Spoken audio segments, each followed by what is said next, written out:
nearly everyone we were expecting, I think. We are recording. Thank you. Okay. Whew. Good evening. Seeing a presence of a quorum of all the bodies, but I am calling the June 8th, 2026 special meeting of the Town Council, CSSJC, and Human Rights Commission to order at 7:33 p.m. Please be advised that this meeting is being held in person and that the remote option for members of the public is provided as a courtesy only. In the event of technology issues with the remote connection, the meeting will continue in person as scheduled as long as there is a quorum of the council present in the town room or through technological means. Chapter 2 of the Acts of 2025 extended through June 30, 2027, the ability of public bodies to meet without a quorum physically present at a meeting location, although we have a quorum of CSSJC in the room, but that is the only body we have a quorum in the room of. This meeting is being recorded and is accessible in real time via Zoom, phone, and as a live broadcast on Amherst Media Channel 9 and at amherstmedia.org. At this time, I will call upon each counselor by the name they have indicated that they would like to be addressed. This will indicate that we can hear you and you can hear us. Counselor Breivik. Present. Counselor Ken Martin. Present. Andy Churchill. Present. Anna Devlin Gauthier. Present. Lynn Griesemer. Present. Mandy Jo Haneke is present. Counselor Lord. Present. Sam McLeod. Present. Pam Rooney is not here. Counselor Ryan. Present. Kathy Shane is absent. Jennifer Taub. Present. And Counselor Walker is absent at this time. I now recognize the co-chairs of CSSJC to call upon each CSSJC member by the name they've indicated they would like to be addressed. This will indicate that we can hear you and you can hear us. Which one of you is doing it? Everald, Anna, Erica, Present. Lisette, present, Deborah, present, and I believe Bridget was going to join us online, but I don't see her. Not here yet. Okay, thank you. And now I recognize the chair of the Human Rights Commission to call upon each Human Rights Commission member by the name they've indicated they would like to be addressed. This will indicate that we can hear you and you can hear us. Okay, Commissioner Clark. Present. Commissioner Haygood. Present. Commissioner Khan. Present. Commissioner McClung. He's running late, he'll be here. Okay.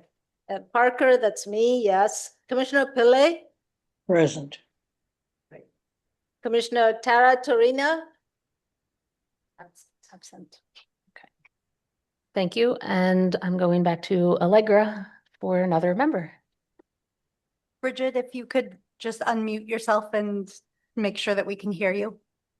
I'm here. Present. Thank you. Thank you.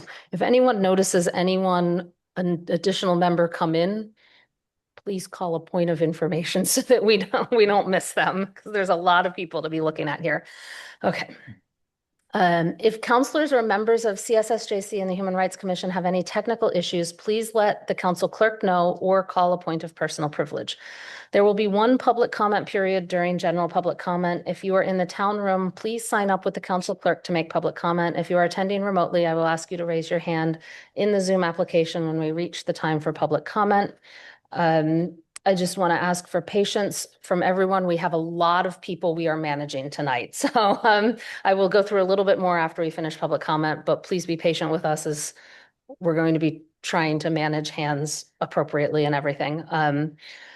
So we are now moving on to public comment. Anyone wishing to make general public comment who is attending remotely, please raise your hand in the Zoom application.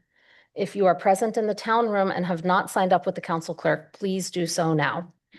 Residents are welcome to make public comments on matters within the jurisdiction of the town council. The council will not engage in a dialogue or comment on a matter. I lost my script here. Comment on a matter raised during public comment Public comments are not reflective of the opinions of the town council. The First Amendment broadly protects individuals' rights to address the government, to speak and to express themselves, including their right to say hateful and offensive things. I am generally unable to shut those commenters down under the First Amendment to the U.S. Constitution unless their level of speech falls within an exception articulated by the courts, such as fighting words, true threats to a particular individual, harassment of a particular individual, or incitement of imminent lawless activity. If a question exists as to whether a particular speaker is engaged in unprotected speech, I must defer to the principle of freedom of speech. There are 2 hands raised on Zoom of people who wish to make public comment. How many people in the town room have signed up for public comment? There's 6, and I'd also like to recognize that Councilor Rooney has joined us. Thank you. Councilor Rooney, can you hear us? Yes. Thank you. 6 and 2 is 8. Each commenter will have 3 minutes to make their public comment. We will start with the town room. Evan Naismith. Evan, please come on up, state your name and where you live, and make your public comment. Hi, guys. Evan Naismith, District 5. All right. So I didn't have the heart to watch your deliberations last week, but my wife told me that you guys took 40 minutes to drag my name through the mud. She told me that a counselor questioned my authenticity when using buzzwords like equity and progressivism. So I just want to clarify.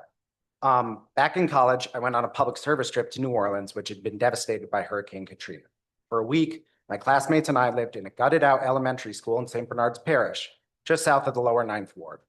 We worked with Habitat for Humanity and built homes for America's poorest residents. It was life-changing. At the end of the week, I called my mom, who raised me by herself on a low income. I told her I was dropping out of college to volunteer full-time in New Orleans. I spent the next year of my life living out of that elementary school, sleeping on a cot. My only compensation was 3 meals provided by the Marine Corps, who ran the camp. I quickly realized that the glamorous Habitat for Humanity work was the domain of the inexperienced college kids. The truly impactful work was gutting houses. In fact, the college kids weren't even allowed to gut houses because of the risk of black mold exposure. My crew and I, though, we could do a whole house in just one day. Occasionally, a homeowner would pop by while we were gutting their houses. Inevitably, we'd all start crying together. We'd hug it out before getting back to work with our respirators and wheelbarrows. By the time I left St. Bernard Parish, I was one of the 5 longest tenured volunteers in camp history. On my last day there, Lieutenant Derek Dysart pulled me into his office. He presented me with a commendation, all for building houses. Post New Orleans, I struggled with my own personal housing issues for a decade. Then my father-in-law died of COVID. He bequeathed to my wife the money to buy the Amherst Woods house that inheritance is a rare privilege, and we committed ourselves to pursuing ethical careers. We simultaneously re-enrolled in college, both of us, in our mid-30s. She studied public health, and I studied public interest law. Instead of getting a summer job, I interned for Congressman McGovern, the district attorney, and the United States Attorney's Office under Joe Biden. My honors thesis advocated for using property law as a tool for anti-racism. My paper won the Class of 1942 Humanitarian Award from the Honors College. Counselors, I appreciate that all of you chose to serve Amherst, but I'm also trying to serve. And most of your characterizations of me last week had 0 factual basis. I hope you'll keep an open mind going forward so that we can find housing solutions that accord with those buzzwords, progressivism, and equity. Next week, we're back on schedule. I'll read an excerpt from CNN about Mamdani's housing policies, and then we'll discuss some hard data about the UMass off-campus population, which has hardly increased in decades. Thank you, counselors. Thank you for coming tonight, Evan. Next is Margaret Smith. Please unmute yourself, state your name and where you live, and make your comment. I'm Margaret Smith, and I live in District 4. And I'd like to speak about the issue of ICE in Amherst and our response to it. The grim news just doesn't stop coming. Reports of too many ICE and CBP agents acting cruelly and illegally. And that's why I'm very grateful to everyone who worked to draw up the resolution and discuss it and pass it in this meeting and town council meeting, urging that we hold Homeland Security, our agents, accountable for breaking Massachusetts laws in our town, should they do that. I'm also grateful to Paul Bockelman, whose executive order of March 3rd makes a good start toward laying out how we can act on the resolutions, what was proposed in the resolution. And I understood Chief Ting would be here tonight. If he's not, I say I would have been grateful. You hear if Chief Ting joined us this evening, since we're discussing law enforcement, it's essential that we have the guidance of someone with career law enforcement experience. The resolution urged that steps be taken to collect evidence of criminal acts committed by federal agents. And the executive order addresses this in Part 3, compliance with the law. But the executive order omits mention of the resolution's proposal that the town create and disseminate, quote, an accessible online tool for citizens to submit evidence. And I would just like to ask, why is this idea omitted from the executive order? Thank you. Thank you for coming tonight, Margaret. Athena? Katie Lesdowski. Katie, please come on up, state your name and where you live and make your comment.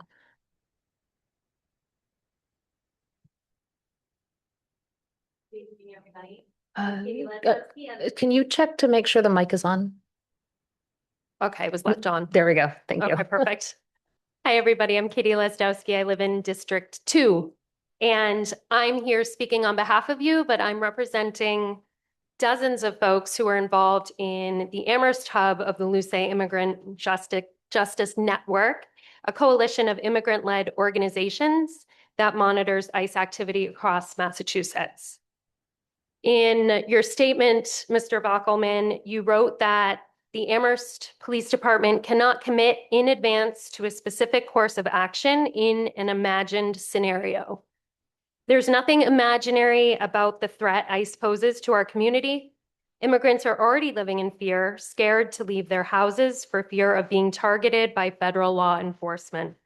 Thousands of Massachusetts residents have already been detained or being abused, and some have died in ICE custody. The DHS has already injured and murdered people in the streets. This situation is not hypothetical. We are asking the town manager and the town council to take substantial concrete steps to protect Amherst residents from the threat of ICE violence, including the kidnapping and deportation of our neighbors, our friends. We want clear, specific protocols ensuring total non-cooperation from Amherst Police with ICE. I emphasize specific protocols because ambiguity does not make people feel safe. We also support increased funding and extended hours for CRES, who have been instrumental in providing security at our community safety trainings, because we know that vulnerable people are less likely to call the police when they think they might be deported for it, and CRES offers that alternative. In addition, we call on Amherst to network with other communities to advocate for the abolition of the existing 287G contract to end all collaboration between ICE and the state of Massachusetts. Every resident of this town deserves to feel safe in their homes, in their workplaces, and in their streets. This is an opportunity for the town of Amherst to be proactive in defending the community that you all serve, regardless of people's immigration status. We challenge you to seize that opportunity. Thank you for coming tonight, Katie. Athena? Artie McCollum.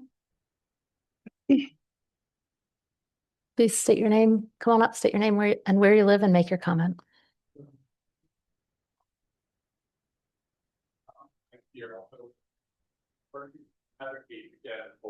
One of the things that I was very proud of was when. Sorry, I think the mic is off. Is the light on? Now it is. Okay, it's speak Perfect. closer to the mic too. Thank you. So my name is Artie McCollum. I'm a District 2 resident. I am also a member of the Amherst Luce Network. I am here to advocate again for the town council and the town to work to support the immigrants, our immigrant neighbors. I also, again, continue to support the funding of CRES at the full level, as well as, again, the other recommendation from the SJCC. Again, I was very proud of the town when CRES was created to, again, come up with some sort of alternative to the police, because I know many neighbors do not feel comfortable being there. And so again, it's just another voice to add from the town to please ask you to do the job. Please support the immigrant neighbors, to please support and, the extension of Crest, more time, more people, things. Thank you for your time. Thank you for coming tonight, Artie. John Bonifaz. John, please come on up, state your name and where you live and make your comment. Good evening, everyone. My name is John Bonifaz. I live in District 1. We're in a moment here where we have an authoritarian regime out of the White House that has unleashed a private army against our people, terrorizing people all over the country. That's where we are right now. And what I think many of us in this community are asking our town council and our town manager and our chief of police is to meet that moment, to recognize that people in our own community are living in fear and in terror of these masked agents who disappear people from the streets, who engage in kidnappings, who engage in assault and battery, who engage in illegal detentions, putting tens of thousands of people in inhumane detention camps all across this country, and yes, who engage in murder. The district attorney of this region, David Sullivan, has issued a statement in January of this year, making clear that no one is above the law, and that if federal agents engage in unlawful actions here in this community, he will hold them accountable. Why is our chief of police not saying the same thing? Why is the town manager not saying the same thing? The resolution that this town council passed made clear that the town manager would be instructed to come up with protocols to ensure that when there are unlawful actions being committed by federal agents in Amherst, that the authorities in this town, including the chief of police, would carry out their duties to enforce state criminal laws. But we're not seeing that. We're not seeing that in the executive order the town manager issued after this resolution, and we're not seeing it in the most recent memorandum submitted to this body before this meeting. So we're here to urge the town council to ask the critical questions that need to be asked of the town manager and of the chief of police, even though he may be absent today. He's in the room. He's here. And I'll just add, I'm glad the chief is here, because as the chief knows, I was part of a meeting with Councilor Breivik and Councilor Churchill prior to the resolution being passed in February of this year. And the chief and his deputy, Captain Young, made clear that they would not be engaging in any arrests of federal agents who engage in unlawful actions in Amherst. They would not be engaging in any enforcement of state criminal laws against federal agents, and they would pass the buck to someone else. And I think the chief needs to answer to why that is their position. Thank you. Thank you, John, for coming tonight. Alyssa Pierce Bonifaz, please unmute yourself, state your name and where you live, and make your comment. Yes, can you hear me? My name is Alyssa Pierce Bonifaz. I am from District 1, and I'd like to first thank those people who brought this joint committee meeting together, because many people in our community have been asking questions about the executive order, and especially where I work at Fort River Elementary, that has been affected by ICE activities. We had a lot of questions that were not answered, so I appreciate having this opportunity to ask some questions. And I have a specific one. It comes from the Amherst Town Manager Executive Order. It's on the second page, and it's the last paragraph where it says that town-owned and controlled lands and resources the town will prohibit the use of its property, including parking lots, garages, parks, and other buildings, including the interior and exterior areas of any parcel upon which a building is located, for staging areas, processing locations, operation bases for federal, civil, immigration enforcement actions. I work in a school, and we're very concerned about ICE coming into our parking lots, coming around in our neighborhoods. And this isn't hypothetical. This is actually happening. So I would really appreciate an answer to the question, which is, how are you enforcing that ICE will not be using these areas for staging areas or processing locations? If they don't show up with a warrant, that's against the law. So what is the police going to do in those situations? That's not hypothetical. It could happen tomorrow. And we as teachers need to know if our police chief and those there are going to protect the residents and their children in our town. The talk in the referendum and also this memorandum only says that we will pass it to the school committee. I'm sorry, but we don't have time in the schools to call the school committee and have a discussion about this. We need to call the police or we need to call loose, but we need answers and we need help and protocol on how to handle these situations because we love the children we work with and we love their families. And as we welcome these families into our community, we need to protect them. Thank you. Thank you, Lisa, for coming tonight. Athena? Marisol Bonifaz. Marisol, please come. Please come on up, state your name and where you live and make your comment and make sure the mic is on before you do. Is this on? Yes, Yeah, it it is. Okay, great. Good evening, everyone. My name is Marisol Bonifaz, and I'm a resident of District 1 in Amherst, Massachusetts, and a proud constituent of the Trailblazer Councilor Breivik. I am here speaking today in my personal capacity as a community organizer and youth activist in support of Amherst taking bold action to protect our communities against ICE. I attend Columbia University in New York City, and this year we witnessed a rampant amount of attacks on our immigrant populations. ICE came onto campus and detained a student at 6:30 a.m. in her dormitory in the morning. And families are being torn apart on the streets, and ICE Watch communities have been established, of which I am part of, as a college student with a whistle to protect residents from being deported at any second. This is not a standalone incident. Around the country, college students are being deported at airport checklines, security checks, and simply on the streets as they go about their day-to-day lives. Many of my friends feel like they cannot attend a protest for fear that they will be deported. This should not be our new normal.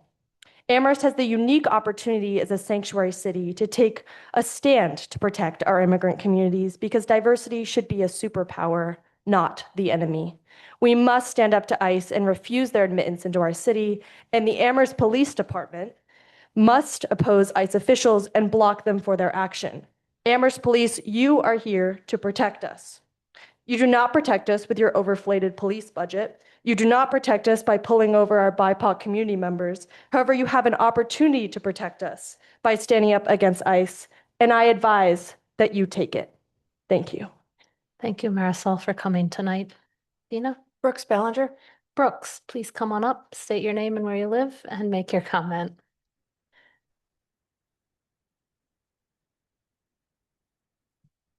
Okay, the light is on, so You're good I'm now. live. Okay. Brooks Ballinger, I live on Potwine Lane in Amherst. I appreciate that the town council did pass a resolution restricting ICE's activities and attempting to protect residents of Amherst from ICE abuses. And I appreciate that the town manager wrote up a directive following that decision by the town council. I was troubled by the fact that it was very vague and it didn't really tell me, so what's going to happen? So I have a couple of questions that are specifics, and I'm sure there's more that other people have brought up as well. If ICE tries to enter a school building and there's a police officer present in the school building, what's the directive to that police officer? Does he just say, come on in, take whoever you want?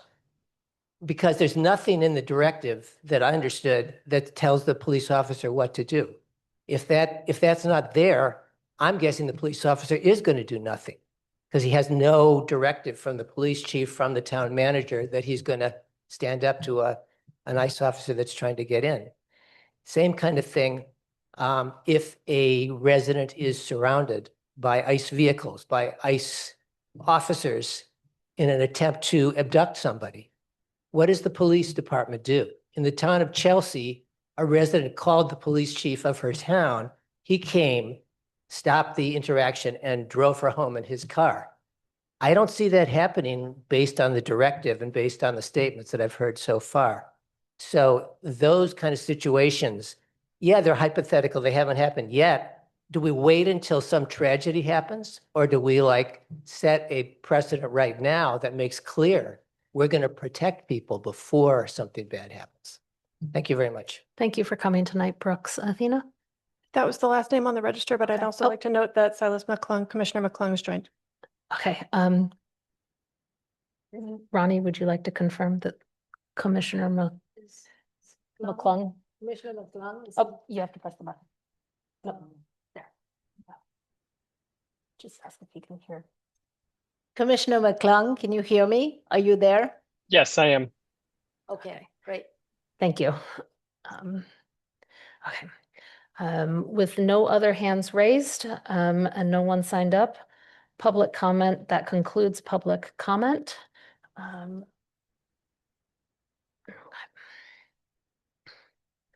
We will now move on to agenda item 3.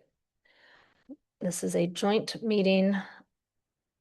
The whole meeting so far has been joint between the Town Council, the Community Safety and Social Justice Committee, and the Human Rights Commission for the town manager to answer questions and provide more detail on statements and actions and action items included in the executive order issued by the town manager's office on March 3rd, 2026, as it relates to the interaction between town staff and federal immigration agents. And this is pursuant to Charter Section 2.8C. So in accordance with the council vote, the town manager is here tonight to answer those questions and provide more detail. I just read the whole quote, so I'm not going to read it again. The manager will speak briefly to the information that was provided prior to the meeting. After that, councilors and members and commissioners, members of CSSJC and commissioners of the Human Rights Commission will have the opportunity to ask questions. Our rules of procedure require that all discussion and debate focus on the agenda item being discussed. Therefore, committee members, I ask that you focus your time when recognized on asking further questions or seeking further detail on written responses related to the subject matter of the motion. Last week, we had some difficult deliberations as a council. This may be the case tonight, but it may not be. But I want to remind councilors and other participants that our rules state that participants may speak when recognized, that they may not interrupt a speaker who has been recognized, except if raising a point of order or a point of personal privilege, and that discussion shall be respectful and focus on the subject matter of the discussion and shall not include comments that focus on the character, motive, or some other attribute of the person making the argument, and that participants should address comments and questions to the presiding officer.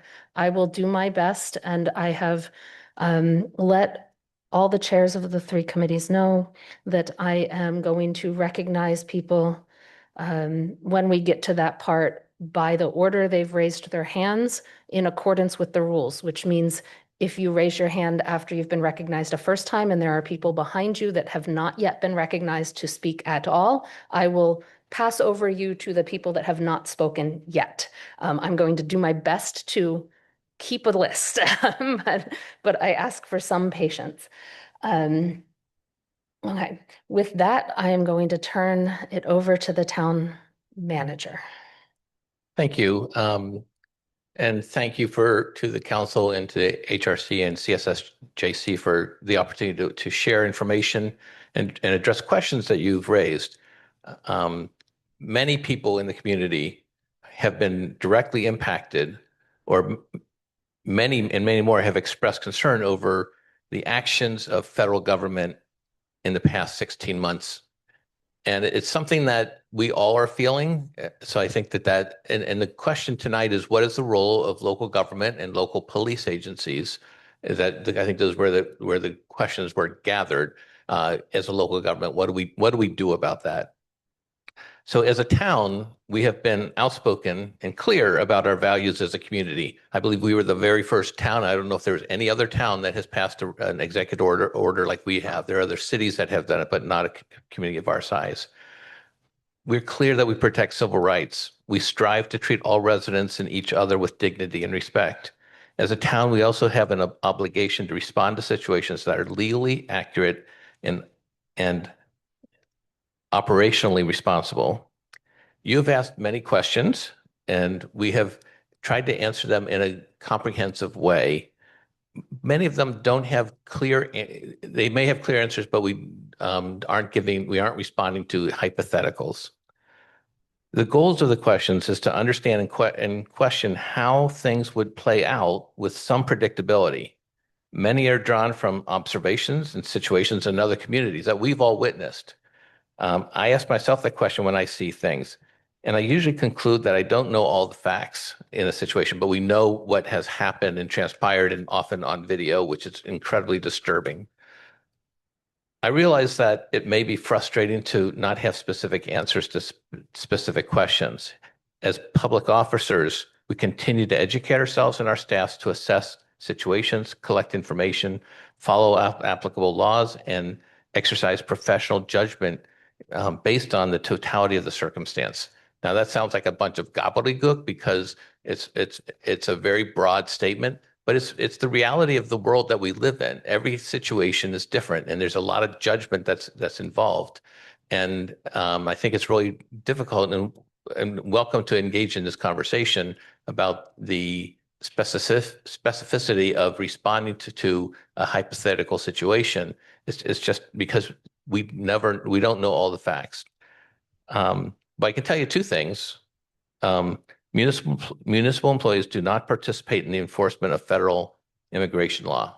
We've been clear about that for a long, long time in this community. It's not unique to this last few years. It's been for decades. And second, town staff are committed to supporting residents who may be affected by federal immigration activities. And that takes the form of communicating, providing support, however that works out. I want to recognize that tonight I'm joined by our Chief of Police, Gabe Ting, that we're joined by our DEI Director, Pamela Nolan-Young, and by our CREST Director, Camille Theriak. We were all signatories to the town manager statement that you're going to be talking about tonight. One other person will sign on in the future, and that's our Director of Public Health, who has also wants to be more involved in this because he sees this as a public health matter as well. In past statements, I've included the superintendent of schools, but we were anxious to move this out very quickly, and the schools have followed their own path in many ways, but we are in good communication with them. So we can talk a little bit about that if you would like. So with that, if there are questions or clarifying questions, I don't know how much more clarification I can give you, but we'll do our best. And if there's things that we can learn and go back and take to review what we have done, we're open to that as well. Thank you. At this time, I will now open the floor up to questions and comments from counselors, CSSJC members, and Human Rights Commission commissioners. Please use, if at all possible, the raise hand function on Zoom. I hope that will allow me to recognize people in the right order. And for those in the town room, when you speak, you have to push the button and hold the button that says push down to keep your mic on. Various mics have various sensitivities. Some have to be really close to your voice and others do not. You'll find out the first time you try it, which kind of mic you have. But please use your mic so that we can ensure that everyone, not just in the town room, but also watching this on Amherst Media and in the Zoom application can hear you. With that,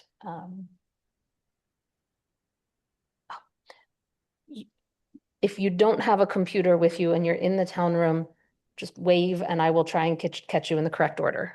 Okay.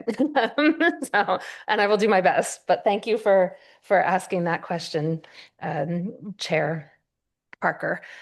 We will start with Commissioner Pillay.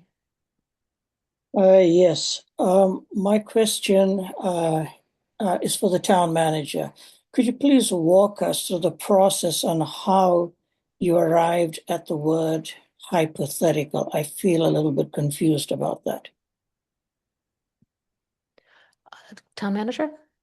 So hypothetical means what would you do in this situation? And I think not knowing all the facts and everything that would be involved with that situation, it's very difficult to render a judgment. What we base it on, what we hold to is what with the training that we have given to our police officers and CRESS community responders, and the kinds of responses that they are trained to respond to. And we hope that we expect that they would be communicating with their superior officers or with the director of CRESS in terms of whatever the situation is. So, yeah, I think hypothetical sort of explains what it is, but that's our feeling on it. Thank you. Counselor Breivik. Thank you. And yeah, thank you so much. Grateful for the answers you provided. Chief Ting, I'm grateful that you're here. Is there an opportunity for us to ask questions of both Chief Ting and? So what I will say Yeah, is I guess ask maybe a question for and you. I will recognize then the town manager who can then pass it on to the chief if he thinks it's better for the chief to answer. Okay. Perfect. Okay, I wasn't sure just how that would No, go thank down. you. Okay. So my question follows Jay's a little bit, because I think it was noticeable that there was a good amount of space dedicated to explaining this idea that the APD doesn't create policy or procedure based on hypotheticals or imaginary scenarios or speculation. And I think it's possible what you may be missing about the questions that are in this area is that I think people are looking to learn more about how you do create policy, maybe how you have created policy in other areas of policing.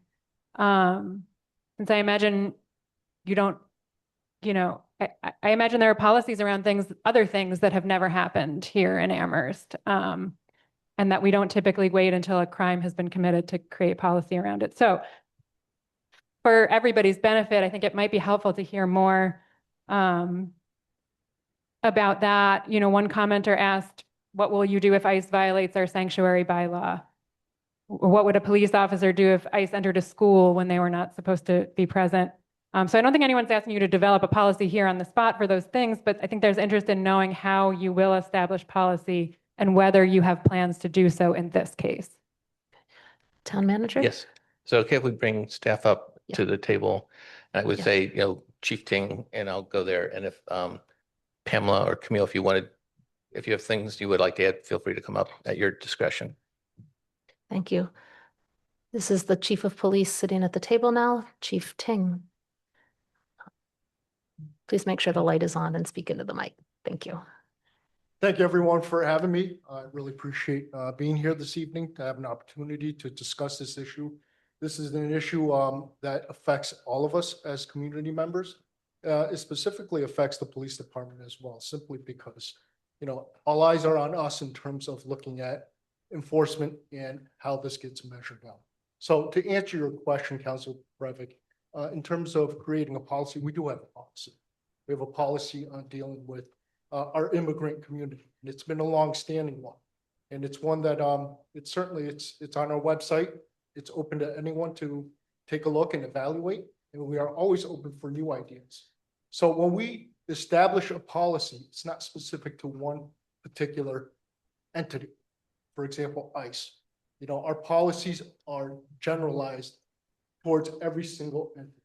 And that way, we can specifically respond to any situation within that policy.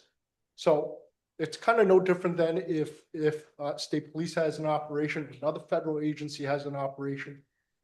When we participate, we follow our policies and our guidelines that pretty much gives us a general framework of how we're going to investigate a particular matter. What other part of the question did you have? Was there something, Councilor Breivik? I think you were geared it towards policy creation. So we do have a policy on our immigrant population. Follow up, Councilor Breivik, or not yet? You can wait. Paul, if you did want. you want to add? So again, I think what we said previously is that we try to develop policies in response to things, which is what the executive order tried to do, is it sort of addresses these concerns and establishes what the values of the town are. And it was concurrent with the town council's resolution as well. What I've tried to do, and I really credit our team for drafting up the executive order, We try to align our executive order with the action of the governor.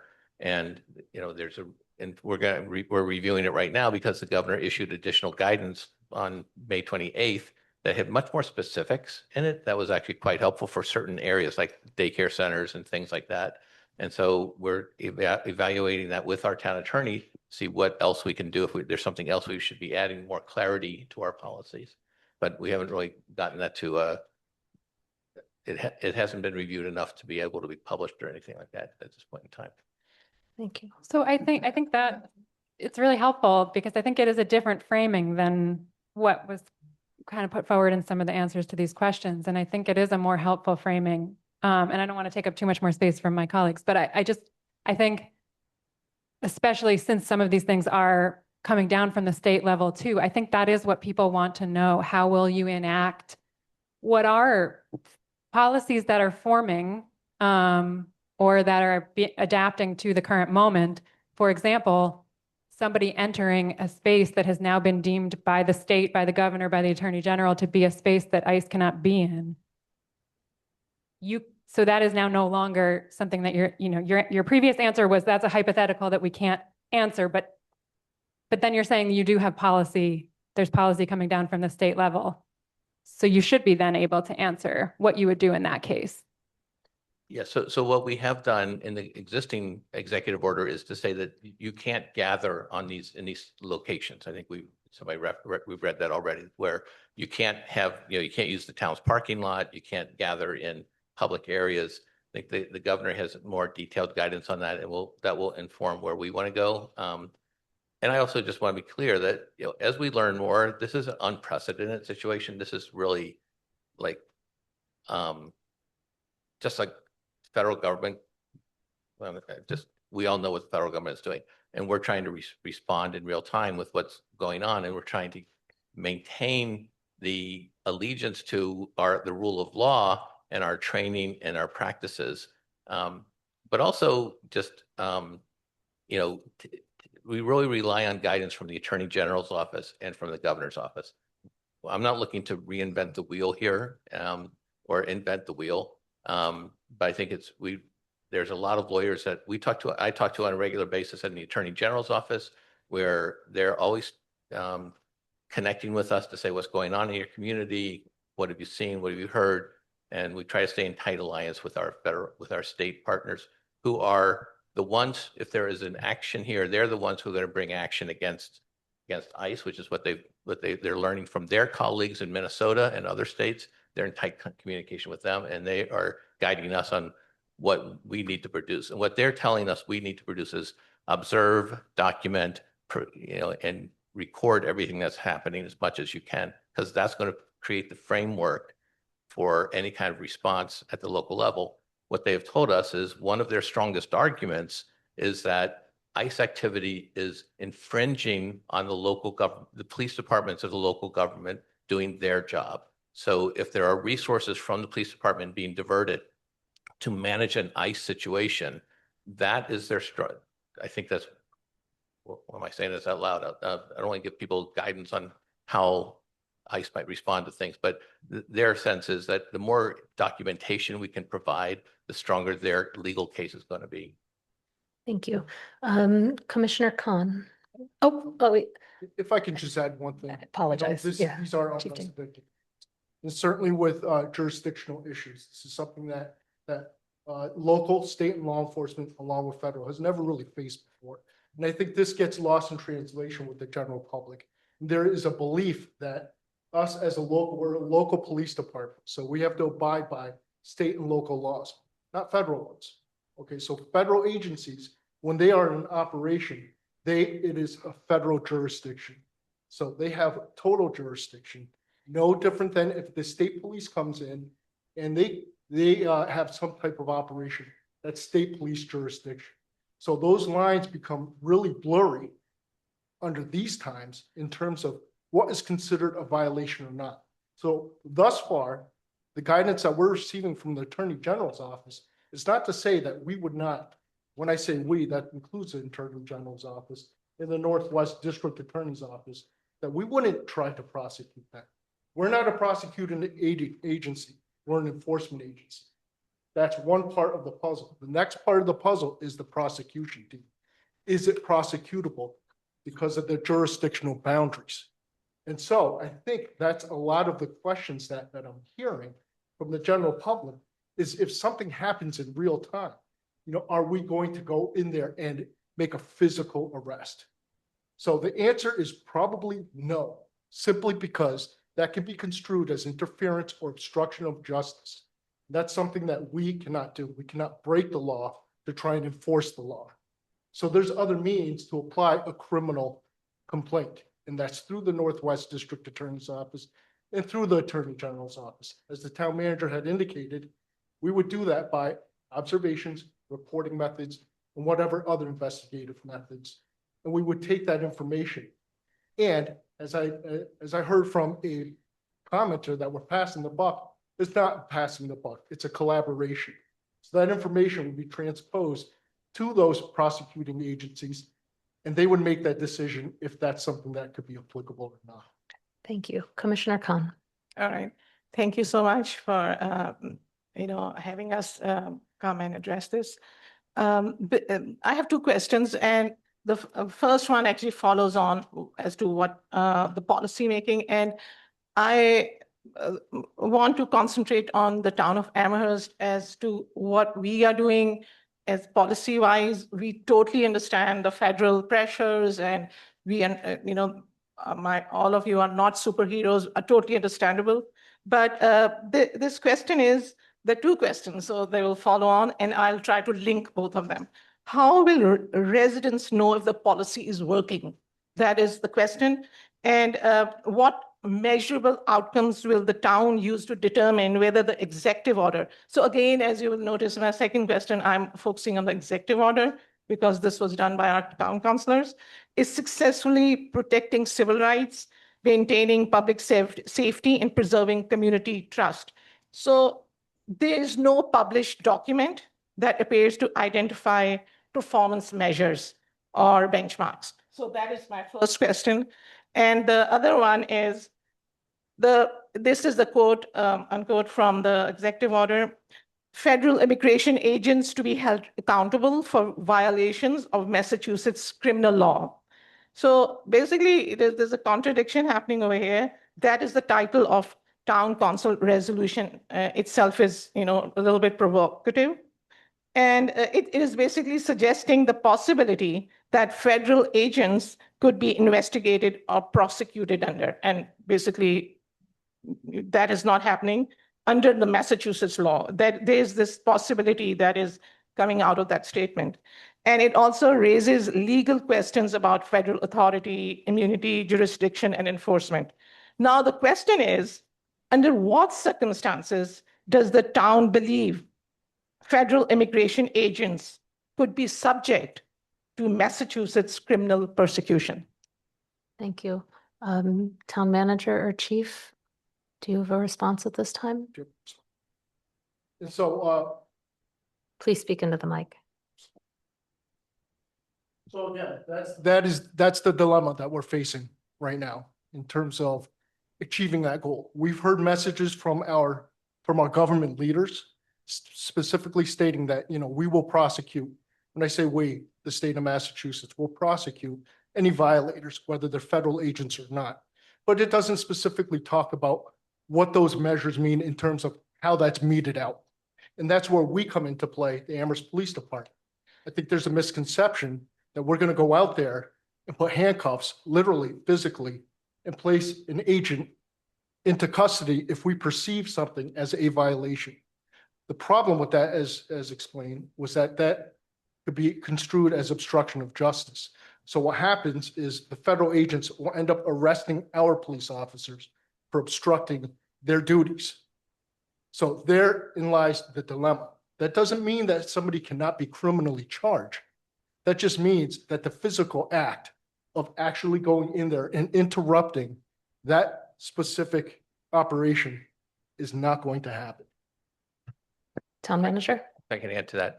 So I think the important thing, what we try to say is that we will collect information, we'll document, we will observe. You'll have police officers and responders observing so they can be witness to what's going on. The town doesn't prosecute people. It's the district attorney or the attorney general.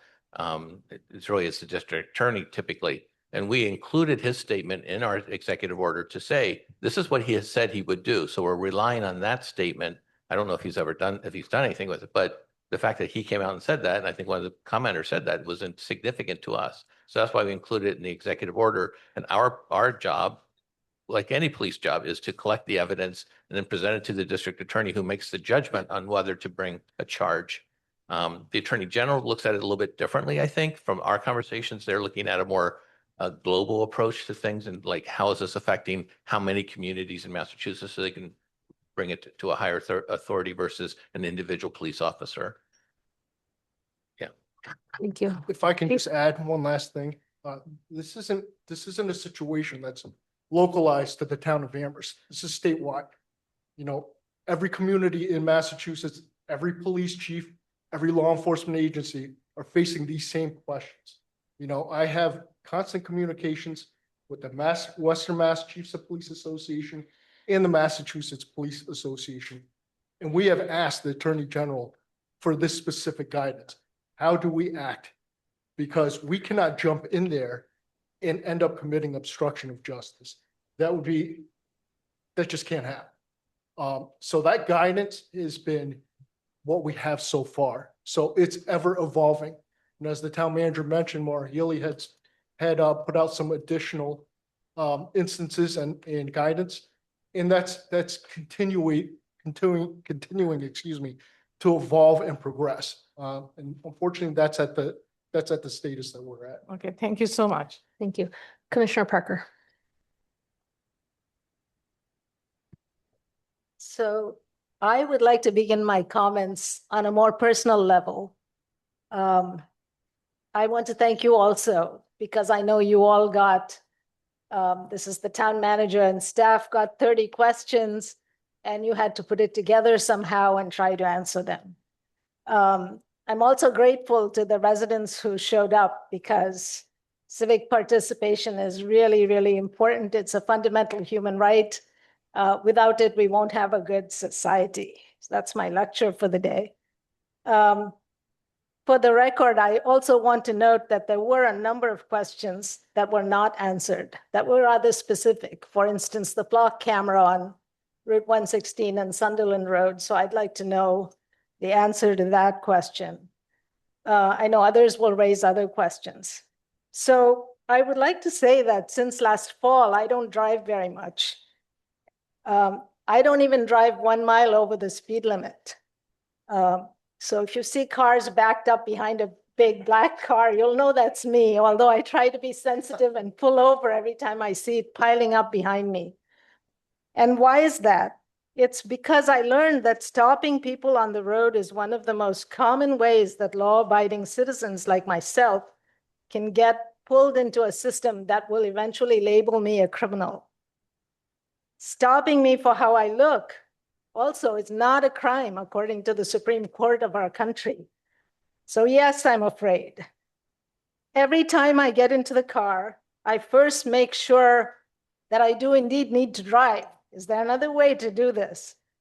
Then I check to make sure the Luce hotline is on the screen of my phone. So if I need help, I don't have to search for it. I can just press the button and call for help. I have a copy of my passport in my wallet. I'm supposed to be safe. I've been a citizen for more than 40 years. I'm a person who's never violated the smallest laws. Excuse me. One who has also contributed my time and capacities as a volunteer since I was 16. And I can hire a lawyer if I need one. I can afford to hire a lawyer. Still, I'm here today to tell you I do not feel safe, because I'm not safe, because of how I look, and I'm not alone. So I'm very sensitive to the idea that our fears are hypothetical. That really touched something in me. Not real, but imagine scenarios not worthy of a response. Imagine how much worse for the Amherst residents with legal status who have their status revoked arbitrarily then reinstated, then revoked, deadlines changed, reporting requirements changed, etc. The State Office for Refugees and Immigrants recently advised asylees, and you know it's not easy to get asylum to begin with. They advised them that they should check into their accounts it used to be that they would advise that they should check their accounts every few weeks to see their status with our government because things change so fast and for no reason. But recently they said, check every single day, not only because things change fast, but because deadlines are very short. So all these individuals, including many in Amherst, some who I know, a town packed with people from all over the world who are students and faculty, farm workers and small business owners. They're all vulnerable. What is the town's obligation to these individuals? I'm not asking the APD to confront our federal agents, but I think we need to really get our act together. We need to think, not just among town staff, but we've got a group of experts here on safety, the CSSJC. Why not consult with them before an executive order goes out about issues like this? Anyway, the comments and questions presented to the town manager and our safety departments, the APD and CRES, boil down to this. Is it the policy of the town to hold federal immigration agents accountable under the law? There's no need to get into hypotheticals in order to answer this question. What town residents need to know is whether, as a matter of policy, the town will take action against immigration agents who are acting beyond their authority, who are breaking the law, federal, state, and local law, or otherwise endangering the public. This means no more than applying the town's policing authority, the very same authority that is asserted in every other local circumstance, to federal immigration agents. Breaches by these agents might include conducting raids while wearing masks, entering non-public spaces without judicial warrants, pursuing or detaining people without probable cause, including threatening to imprison or deport individuals with no criminal record, disturbing the peace, and using excessive force, clearly excessive force that we can see, and that has been documented.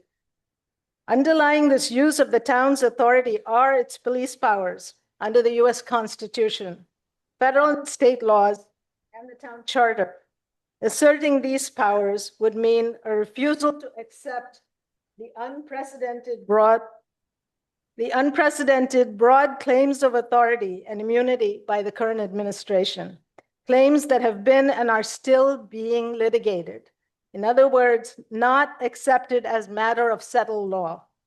Federal authorities such as DHS can assert the preemptive authority of federal law vis-a-vis state and local law. But Amherst is not required to accept those assertions at face value. Indeed, the presumption should be exactly the opposite, that those assertions of power are bogus, not justified under the laws and made in bad faith. So the question really is whether Amherst will do the maximum possible within its authority to protect the public by preventing and punishing lawless action by federal immigration agents carried out in the town, even if this means challenging armed ICE agents. Police forces around the world confront armed malefactors all the time. Should we expect any less from Amherst and its police force?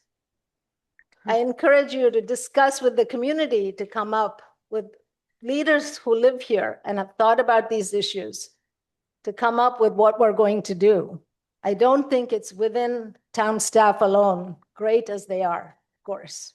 Thank you. Before I go to the manager or the chief to see if they have any response, I want to remind the public and our members sitting up here to please silence your cell phones. We've had a couple go off recently while people have been talking, and it is and distracting. One of them was yours, so please silence it, now, manager. Is there any response before I recognize the next person with a raised hand?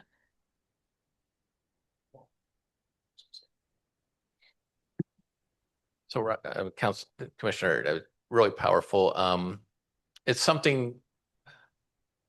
So, as I think about this, we have a police force, right, that has guns and they have authority to do certain things. And what you're saying is we should use this police force to do certain things along this lines. And that's sort of out of training for what the police department has been doing. I'm not expert on police departments, but I mean, I hear what you're saying, and I have that impulse as well. Why don't we go there and stop it? And talking with our town attorney and with the attorney general's office and town staff, that's not the, with my hat on as town manager, that's not the responsible thing to do for the town of Amherst, the government of Amherst, because it's might not be legal, and that would be a liability situation for the town. And my job is not to create liability for the town. My personal impulse, I understand what you're saying, and I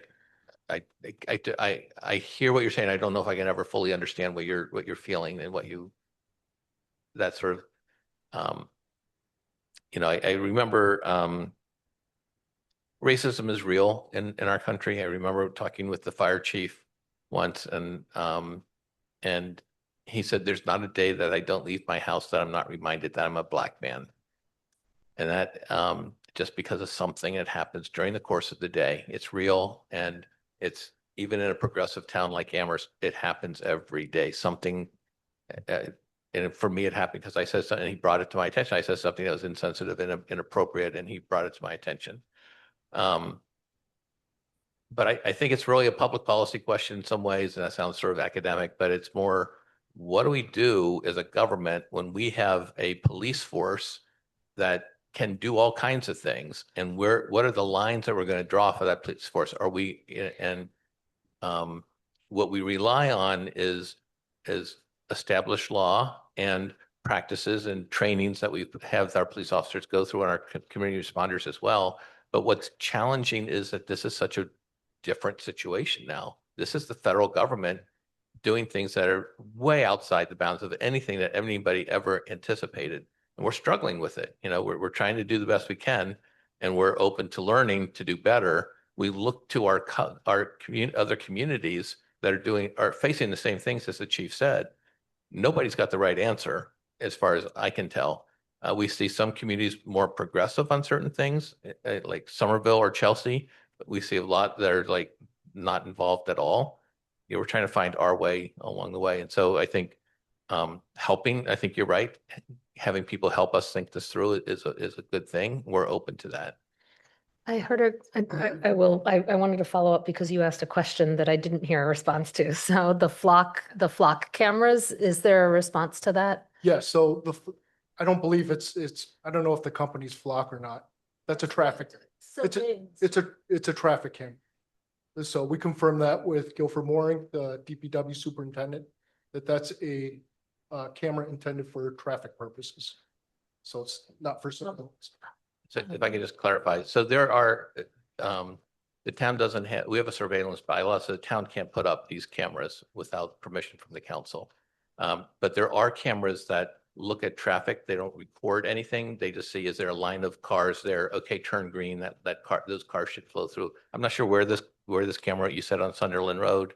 And so we looked at it, we talked with the superintendent of public works and the police chief, and they didn't know who, if it was there, we don't know whose it is.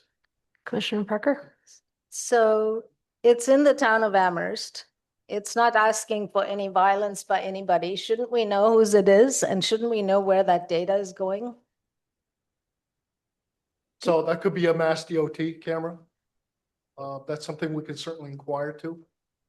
Yeah, we just need to, we can talk afterwards, but if you give us the actual location, we will dig into it. Yeah.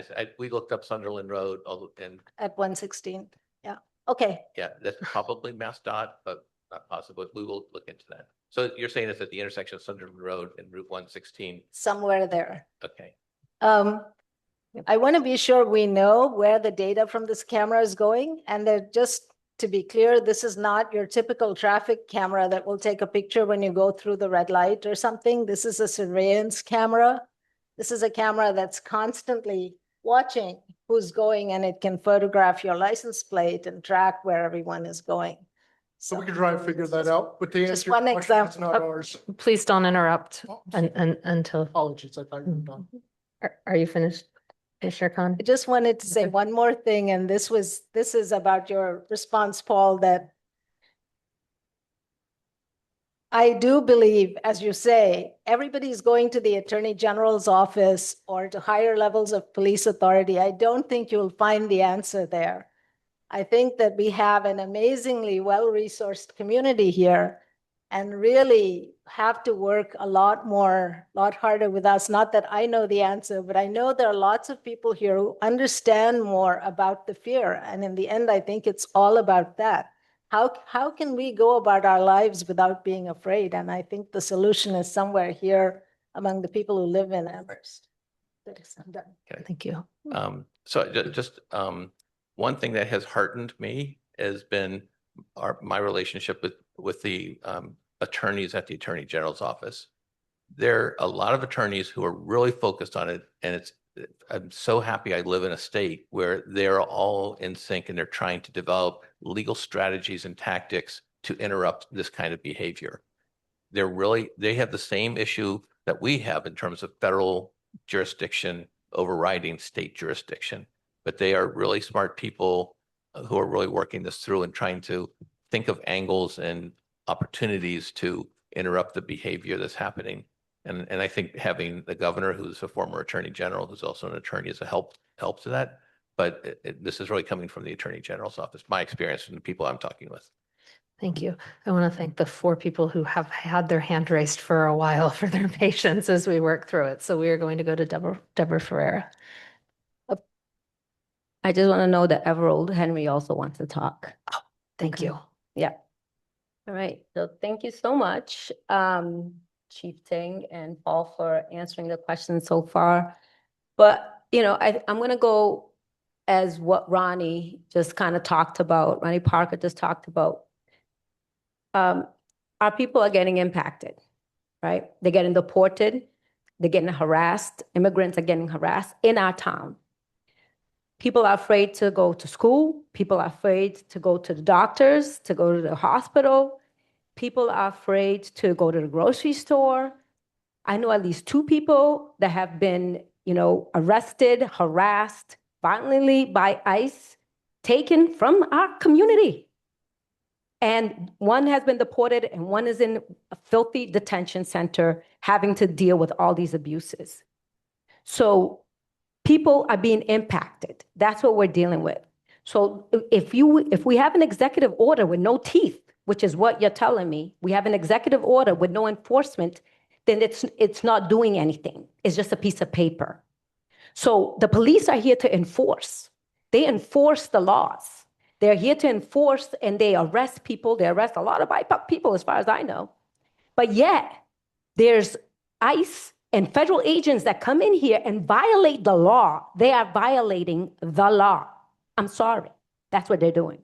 They're violating the law, and you all are seeing them violate the law, and you all are just going to observe, take pictures, and document while people are suffering and being taken away violently to detention centers and then deported? Is that what I'm hearing? That you're just going to take some pictures?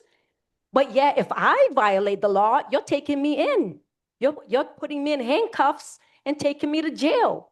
Why aren't you willing to risk making sure that they are following the law?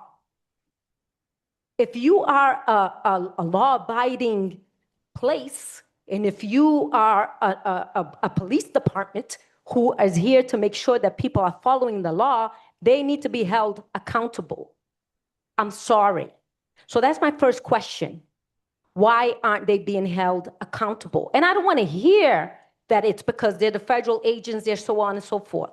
No, you all could hold them accountable. You're choosing not to hold them accountable because you don't want to be arrested or what have you. But guess what? There's people that are being violated right now. So why are their lives more important than your lives? Why are their safety less important than your safety if you're here to enforce the law? First question. And I'll go into the other 2 questions that you all were given before this. Any response? Chief Ting? So I hear what you're saying. Unfortunately, we have to abide by laws. You know, there's rules, and I think we already described it in terms of prosecution. So if we go in there knowing that it's not prosecutable and that potentially the liabilities on the town and the police department and that police officer potentially violating a criminal act in the eyes of the federal government, you know, those are risks that we can't do. So I understand where you're coming from. However, it's a jurisdictional issue. It's a prosecution issue. We have to abide by these laws. We are a law enforcement agency. If we don't abide by the laws, then we are a rogue agency, and we are not about to do that. So I don't know how else to frame it. You know, I sympathize with what you're saying. I too am an immigrant. I'm a product of this community. I grew up in this town. I love this community, but I also have a job to do, and that job is to protect everyone and to work for everybody. So, you know, we have to abide by these rules and these laws. Otherwise, we are not a legitimate institution. Deborah? I know you. But how have are you questions. protecting the residents? You said you have to protect, you're here to protect our residents and protect us. How are you protecting us by not arresting people who are not abiding by the laws? They're not abiding by the laws of our state, and they're violating the laws. So that's why it's a contradiction. It's contradictory in terms of what you're saying. You're on one side, you're saying that you have to follow the laws, but you're not following the laws because you're not protecting us who are the residents in your town. So how do you explain that? You're protecting yourself. Chief Ting? So again, the Attorney General and certainly the Governor, they're the ones that outline our jurisdictional boundaries. They're the ones that outline our authority. State law outlines our authority. At this point in time, it does not allow us to have that authority. I wish it did, but it doesn't. So that's something we have to abide by. You know, certainly the instance that you provided, that if you were in violation, you would be arrested. That's different. You're not a federal agent. You are not conducting a federal operation. So if you're in violation of state or local laws, of course, you're subject to potential criminal action. But if it's a federal jurisdiction, that boundary has been made, and we cannot cross that boundary legally. Do you have further questions, Deborah? Well, yeah, I do, but I just Okay. want to end that. So basically, they have protection to be criminals, and they can do whatever they want as criminals. And then us, we have no protection, and you all cannot protect us. So basically, this executive order does not protect us. And then I do have two more concrete questions to go, because obviously we're just going to continue to spin around, but I just wanted to make that statement that obviously an executive order with no teeth is just paper. Could you ask? Yes, you may, Town Manager. If I could just say one more thing, you know, this community tries to support our community members as much as possible within our confines, within our control. You know, certainly we have our partners here. We have our DI department. We have our CREST department. We are all partners in this. So these are things that our community, our town can do to try and help out our community members.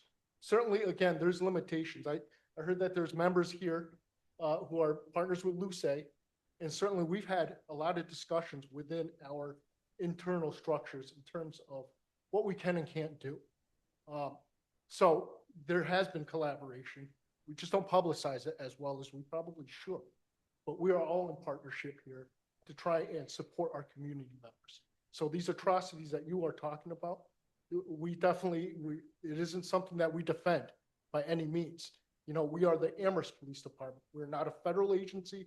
We care about this community. We're not a state agency. These people in this town are the ones that we care for. Thank you. Deborah, you have two more questions?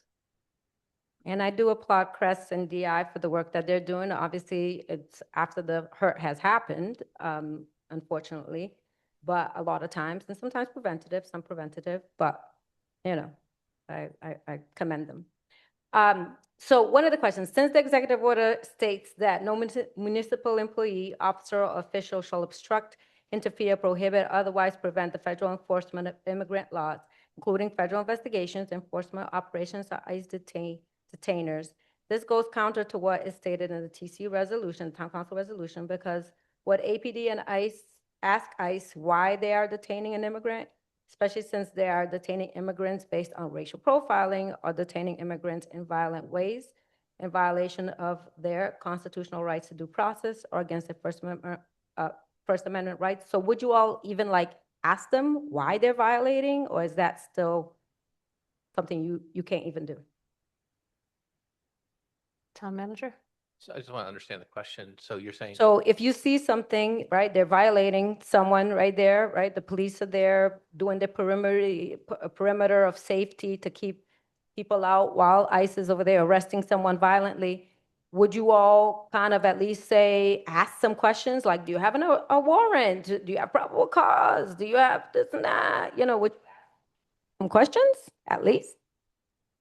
Chief Ting? Sure, we can certainly ask, and they don't have to answer. That's the unfortunate reality of it. We have no authority over them. Okay, So we can ask for whatever we want to ask, but I just want it to be clear that they don't have to answer. Okay. So I guess my follow-up would be, I hope you all are asking those questions and documenting and recording and keeping data on that at the very minimum. Certainly, we've had an instance last summer with ICE activity here. That was something that we investigated to make sure that it was legitimate, the best of our ability, and certainly that was documented. That's the only instance that I know about in terms of ICE activity in town. You spoke of a couple other incidents. I have no knowledge of that. Or if at least two that happened.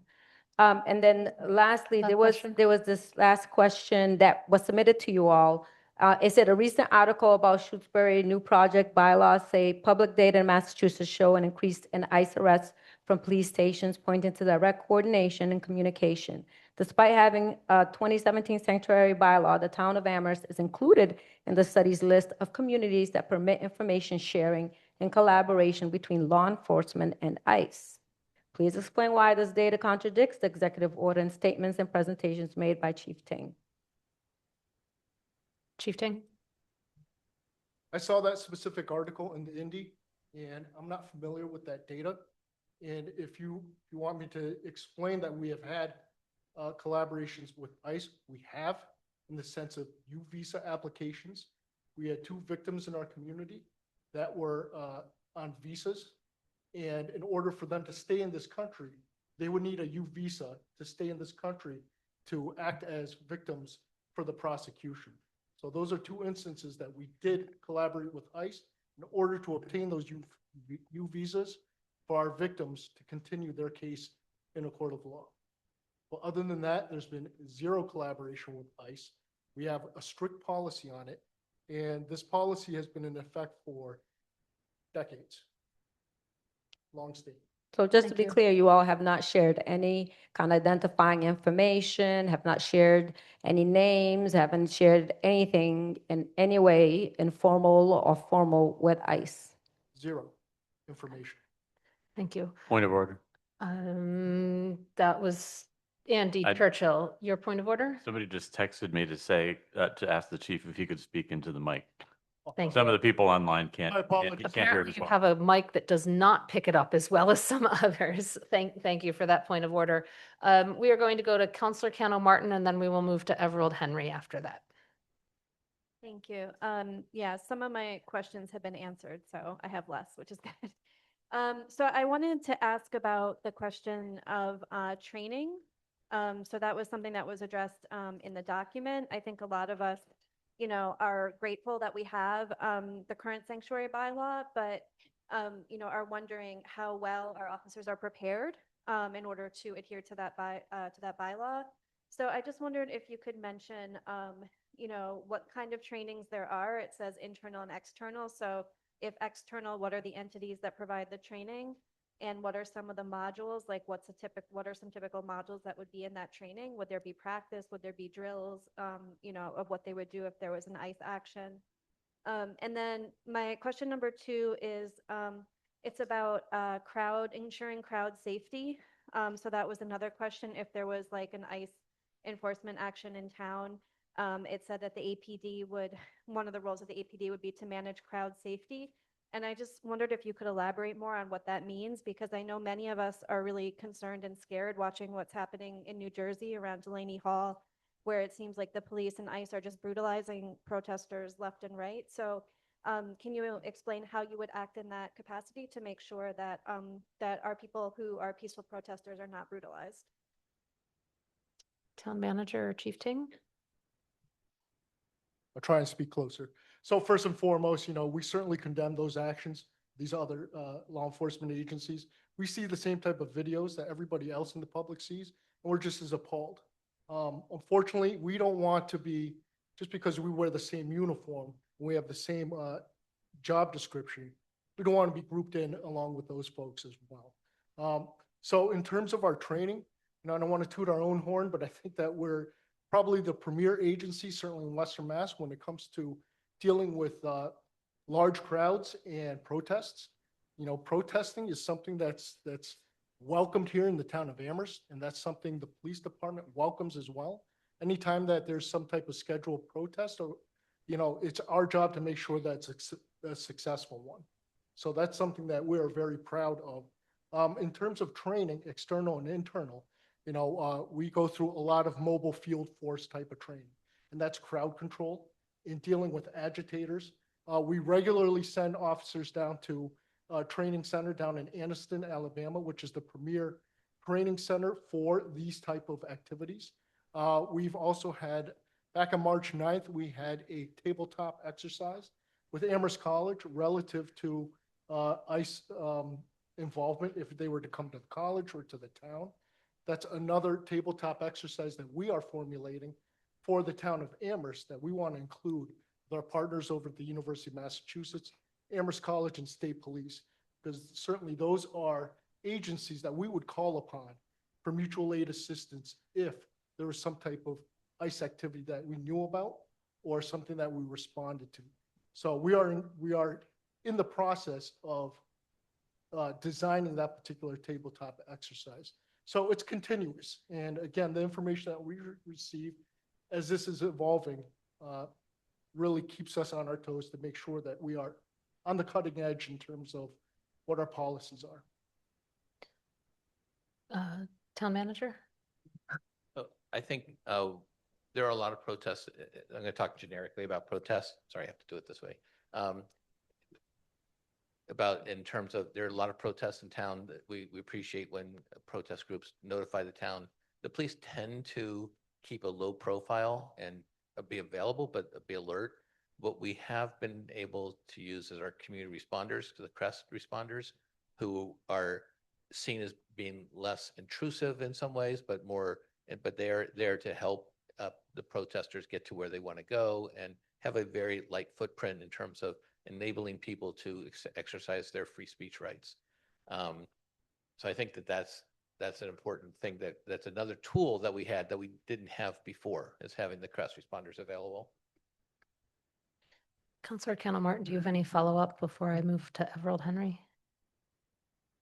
Yeah, I guess my only follow-up question would be, sometimes ICE's tactics are not matching the tactics that you described. So if ICE does engage in those tactics, would you be able to protect or at least put a line between peaceful protesters in Amherst and the ICE agents? Chief Ting? We would certainly do the best that we could. Again, just to address that particular, because we're talking about hypotheticals. The reason why I don't like hypotheticals, certainly because, for example, if we were to talk about a hypothetical, if there was an ICE operation in town and we needed mutual aid assistance, I don't know how many officers UMass would be able to provide me at that moment. I wouldn't know how many officers Amherst College would be able to provide me. If it's on this particular street, it would be a different scenario. If it was on this particular street, it'd be a different scenario because of a different neighborhood. So that's why when we're talking about hypotheticals, these variables come into play. And for me to come out here and say, this is what I would do, or my department would do X, Y, and Z, it may not necessarily be exactly what we do. And I don't want to be held to that particular standard by answering a hypothetical, and that's the reason for that. But to answer your question, absolutely, we would do the best that we could. Our job is public safety, and that's to ensure the safety of everyone involved. Thank you. Everald Henry. Thank you. Mr. Town Manager and Chief Ting, thank you both for being here. I know you're Could on you the hot speak seat. closer to the mic? So I hope you guys fully appreciate that a lot of these questions were born out of fear and concern. And I can also appreciate that there's anger, and I also appreciate your boundaries and your limitations. And that's one of the downsides of being an attorney and working in the criminal justice system. But there are definitive questions that are not hypotheticals that are being asked. And I still don't think that there have been very clearly articulated answers. So one of the very simple ones was about the school. If ICE tries to enter a school, and that is not federal property, that is not state property, that is Amherst property. So the question, very simple question is, and I believe I heard that there was some deferment to school committee. I hope that's not the official policy, because I know they will say, call the police. There is no expectation that, or rather, I don't think anyone in this room or in this community wants to hear that an Amherst police officer was shot by ICE or by a federal agent. So that is not the outcome. But very simply for the community, if ICE tries to enter a school, what is the town's policy on that? Town Manager, Chief Ting. So certainly the superintendent has laid out their particular policies in terms of how they are going to respond with their staff members. We have urged them, if there's any type of ICE presence, to call us, and we would respond. We pride ourselves in responding to every single call. A lot of communities don't do that for a multitude of reasons, but we want to always make sure that any call that comes in the Amherst Police Department, that you receive a response from a police officer in person. So we would respond. We would assess the situation. We would investigate. We want to make sure that those are actual agents. We want to make sure that they have the proper documents, warrants, judicial warrants, what have you, for them authorized to go in there. So if they have the proper paperwork, again, there are boundaries. We cannot prevent them from going in there if they have the proper paperwork. That would be our job, is to ascertain if they have that proper paperwork. But again, we can't stop them simply because as much as we don't like it, it's a legitimate federal enforcement operation. So we have to abide by those boundaries. But certainly we would be there, A, to keep the peace, and B, to make sure that what they're doing is on the up and up. Any Town Manager? I have not heard many instances where ICE is going into schools. It's more monitoring outside where they're not because our schools are all locked. Someone would have to buzz them in or get in some other way. So, but what our worry is more someone traveling to or from school being monitored that way. And I think that's where the danger truly is. And I think the chief is important, call 911 if you have any concern about anything, and they will send an officer or request community responder, depending on the situation, whatever is appropriate to your concern, to address your concern. Do you have any follow-up, Everald? I do, yes. Okay. So I want to go back to the presence of ICE in Amherst. So yes, the public may have word of mouth, they may have text chain, and they may be able to know that ICE is here. And I know they have no obligation to notify, usually courtesy they would, but I know they have no obligation to notify APD that they're here. But there are not that many entry points into the town of Amherst. So has there been any consideration for the town to say, okay, let's have some checkpoints to verify who's coming in? Because one of the things that's their public information is they're coming in unmarked cars, they're masked, there's no definitive identifier that they're law enforcement. Can you talk about checkpoints to verify before they get here that they're legit? Chief Ting. Sure. We are limited in terms of, to answer your questions, in terms of checkpoints. We do have a surveillance bylaw that prohibits the police department from utilizing certain technology. For example, license plate readers are used for checkpoints. If you go down the Mass Pike, it's going to read your plate to determine if you're to pay your toll. For example, that's one use. A lot of parking enforcement agencies use license plate readers, and that is a tool that could be utilized for a checkpoint, but it's prohibited. So to answer your question, you know, one thing you mentioned in terms of ICE calling us to notify us, they would not, and they do not. Certainly, they understand that we abide by sanctuary policies. They want nothing to do with us, so they don't contact us.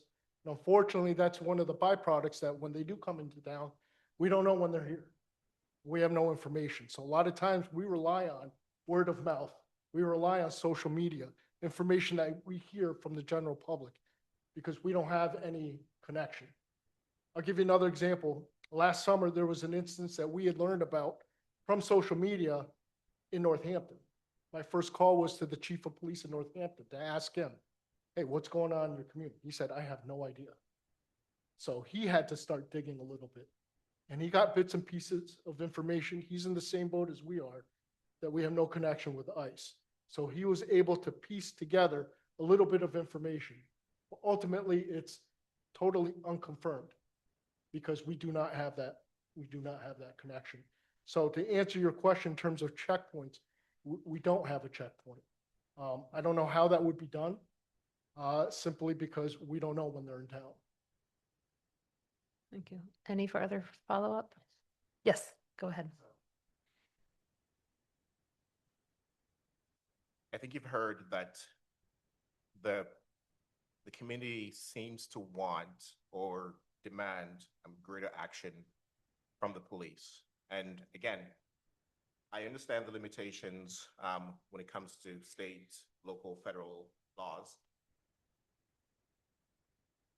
If an officer is at Fort River, and this is for the town manager, and by extension, the town council, if an officer is at Fort River, and in their best judgment, they think that ICE is doing something unlawfully, and they intervene against, again, they think they're doing their job, they intervene, they get arrested.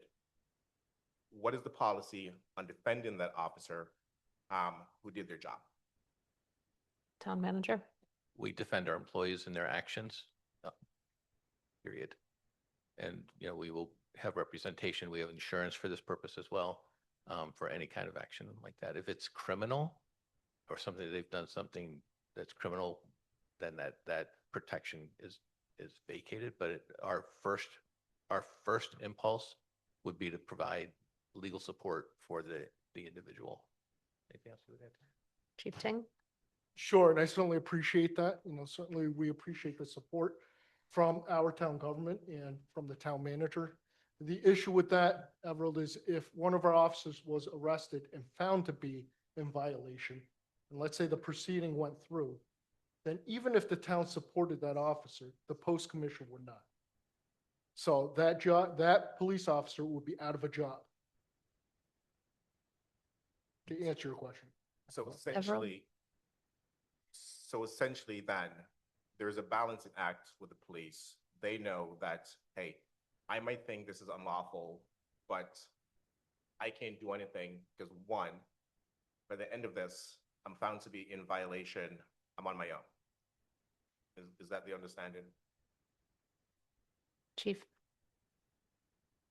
Oh, town manager. I mean, you're the attorney, but I think in a court of law, if someone is found guilty of doing something illegal, the court will render a judgment on that person. It's not going to be the town that renders a judgment.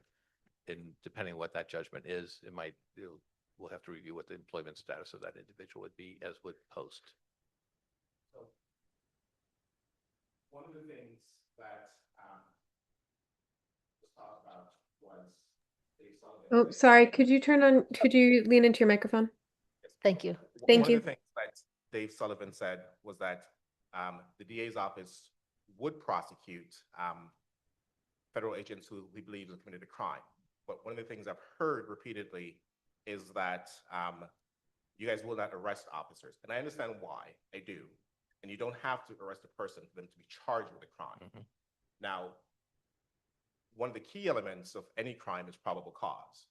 And for the officer to be prosecuted, that information has to be presented to the DA's office by the police. What is APD's policy on that? Chief Chang. Sure. So in any instance where a police officer witnesses something that they construe as possibly a violation or a crime, they would utilize documentation. So the tools that are available at hand, whether it's a cruiser camera, whether it's their physical observations, whether it's witness testimony, they would gather all of that information, generate a particular report. So again, you are correct in saying probable cause is a huge key in terms of the standard of whether that's a crime or not. So the information that we give, and this is no different from this scenario to literally any other investigation. So we have to follow specific elements to satisfy the standard of a crime. And once we believe that that's satisfied, we file a complaint through the court system. And in this particular instance, the Northwest District Attorney's Office would pay specific attention to this, and they would make a determination if those elements satisfy the crime.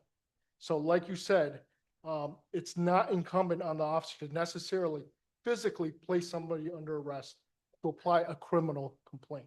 That's something that can still be done. And that's something, discretion is huge within our law enforcement profession. There's circumstances, as well when we talk about hypotheticals, there's circumstances that will dictate whether we place somebody into custody or we just go with a summons, which is a criminal complaint. So in this particular instance, it probably would be a criminal summons. But again, there'd be consultation with the Northwest District Attorney's Office to see, is this applicable or not? And that's kind of how it works. Last one before we have to give someone else a chance. Very simply, very simple question rather.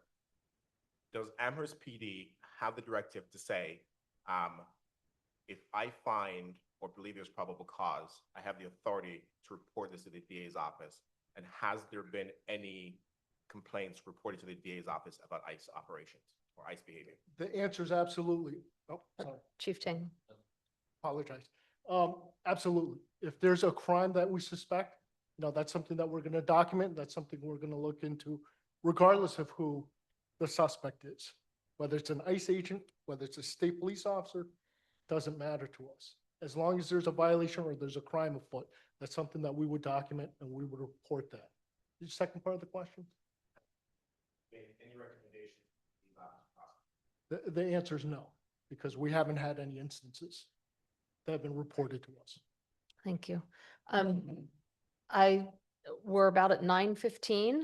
I again want to thank people for patience. We do have another part of the meeting. There are 3 people who have their hands raised who have not spoken yet, and then there are 3 people who have their hands raised who have spoken. So I will go to those 3 after the first 3 that haven't spoken yet. But I just wanted to put that out there so people can judge their time. We go to Andy Churchill.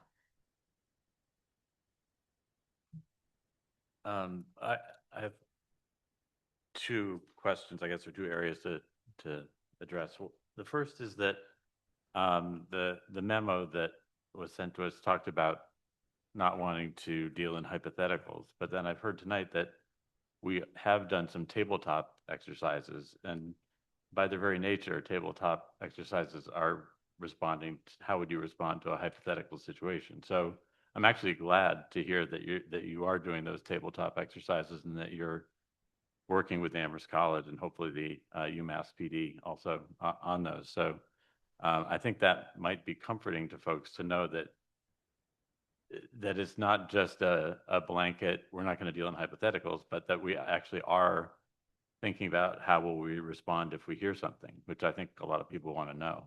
So that's just the point, I guess, I wanted to make. The other is that I was on a Mass Municipal Association Zoom with other communities that are also, everybody's trying to figure out how to deal with this. And so one of the comments that was made was that, you know, in cases where these situations escalate, there's not, you know, often the police don't know what to do because it's an escalating situation. They know that they have certain parameters within which they need to operate, but they're not in a situation that is conforming to those parameters. So it was suggested that, you know, given that there's evolving guidance from the governor's office and from the attorney general's office, that the attorney general's office is willing to have regional sessions with police chiefs. And I'm just wondering if there's been any efforts to collaborate with other, you know, to get the chiefs together to say, how are you dealing with this? How are we going to deal with this? And to get the latest guidance as hopefully the governor's office, the attorney general's office gets clearer about what we can and can't do. So I'm wondering about that regional collaboration in terms of training and as things evolve. Chief Ting? Yeah, absolutely. Councilman, thank you for that question. We meet with the Western Mass Chiefs of Police monthly. And quarterly, we meet with the Massachusetts Chiefs of Police Association, which encompasses the whole state. So this particular conversation is ongoing. And again, you know, I'm not trying to throw the Attorney General's office under the bus, but we have been pressuring them for more guidance, and that's been slow. So we have been collaborating together. We have tried to make sure that we are on a unified front so that as agencies together, we're all doing the same thing. That just hasn't truly materialized. It's unfolding and it's evolving. But to give you that definite answer to say that some of the questions that the folks have asked here, if we're going to enforce in a certain way, right now is where it's at. No, we are not going to cross those boundaries until the law allows us to. So yes, there's been a lot of collaboration. And in terms of our tabletop exercises, you know, certainly hypotheticals are discussed within those tabletop exercises. You know, when I'm saying hypotheticals, I'm just saying in a public venue like this. You know, my words mean things, and if I say something, it's going to be held. And I don't want to give false information. So that's my explanation for that. Further follow-up, Andy? No? Okay. That brings us to Allegra Clark. Hi, I just wanted to really acknowledge Commissioner Parker and Deborah Ferreira, my co-chair, and the show of emotion that clearly so many of our community members are feeling around this issue. And so I do have a few questions, and one also stems from Councillor Cano Martin's mentioning of protests, because I think we're glossing over a really large protest that happened in this town 2 years ago. There was a large police presence, and APD was there, state police were there, UMass police were there, a few other agencies were there. 134 of us were arrested for protesting. I was videoing because, again, we want to document what's happening, and I was thrown to the ground and my phone was knocked out of my hand. So that's what ordinary people who are trying to stand up and document what's going on, whether it's with local police, state police, or federal police agencies, that's what we're up against. And so I'm wondering if APD is going to stand next to the protesters and document with their own recording devices, or if the onus is going to be on the community still to be documenting what is happening. Because if it's not a risk that police are willing to take, it's a really big ask for the community and some community members who might be putting themselves at greater risk. So that is my first question. Chief Ting? So within our policy at the Amherst Police Department, we do have an onus to document any type of violations, again, whether it's from a police officer or from a citizen. So if that's something that was witnessed from an Amherst police officer, that is absolutely something that we would document. In terms of determining if it was a violation or not, that's something to be hashed out, certainly again, with the district attorney's office and the other agencies involved if it was a police officer. So again, that's a hypothetical. Yes, we were involved in there. We were asked to assist with perimeter security, and that's something that we did. We specifically indicated when we participated that we were not to participate in any enforcement actions, and we didn't.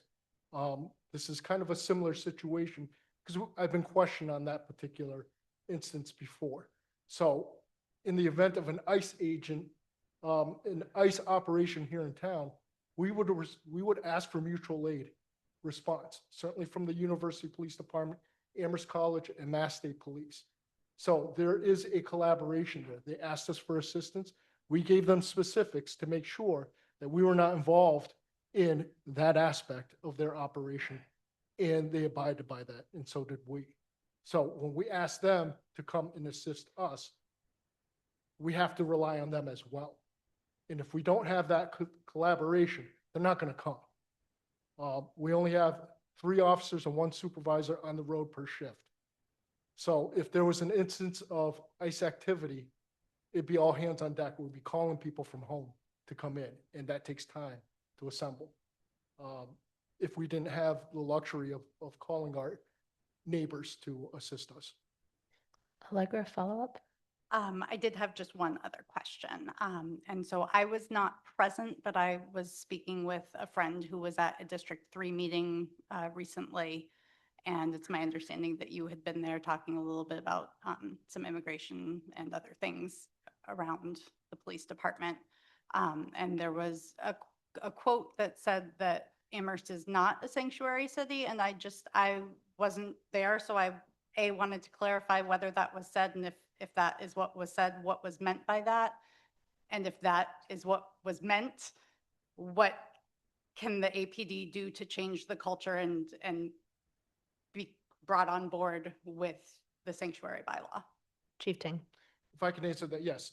So I'm the one that made that statement. What I specifically stated was that we have to be careful when we are saying that we are a sanctuary city, because that information that's being passed on to our community members, they believe that they have absolute protection. Sanctuary means protection. And what I'm trying to explain is that they don't have that absolute protection. We abide by sanctuary policies. So the way that we operate as a police department is our policies reflect on our sanctuary philosophies. And certainly what that means is no collaboration with ICE agents, not stopping anybody solely on their immigration status, and so on. That's put forth through our policies. That's what I meant by that. So I wanted people to be clear. I don't want to give the wrong message to our community members that you come into Amherst and you are totally protected. That is just not true. So that's what I was trying to clarify on that. Town manager. So well, we are a sanctuary community by bylaw.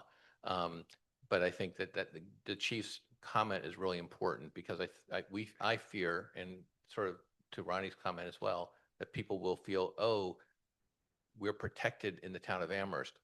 We know that no one is protected anywhere, even in churches where you used to have sanctuary, in courtrooms, anywhere. We know that the activity of federal agents has no bounds. So we don't want people to feel like they are protected in some way, because honestly, it's just not true.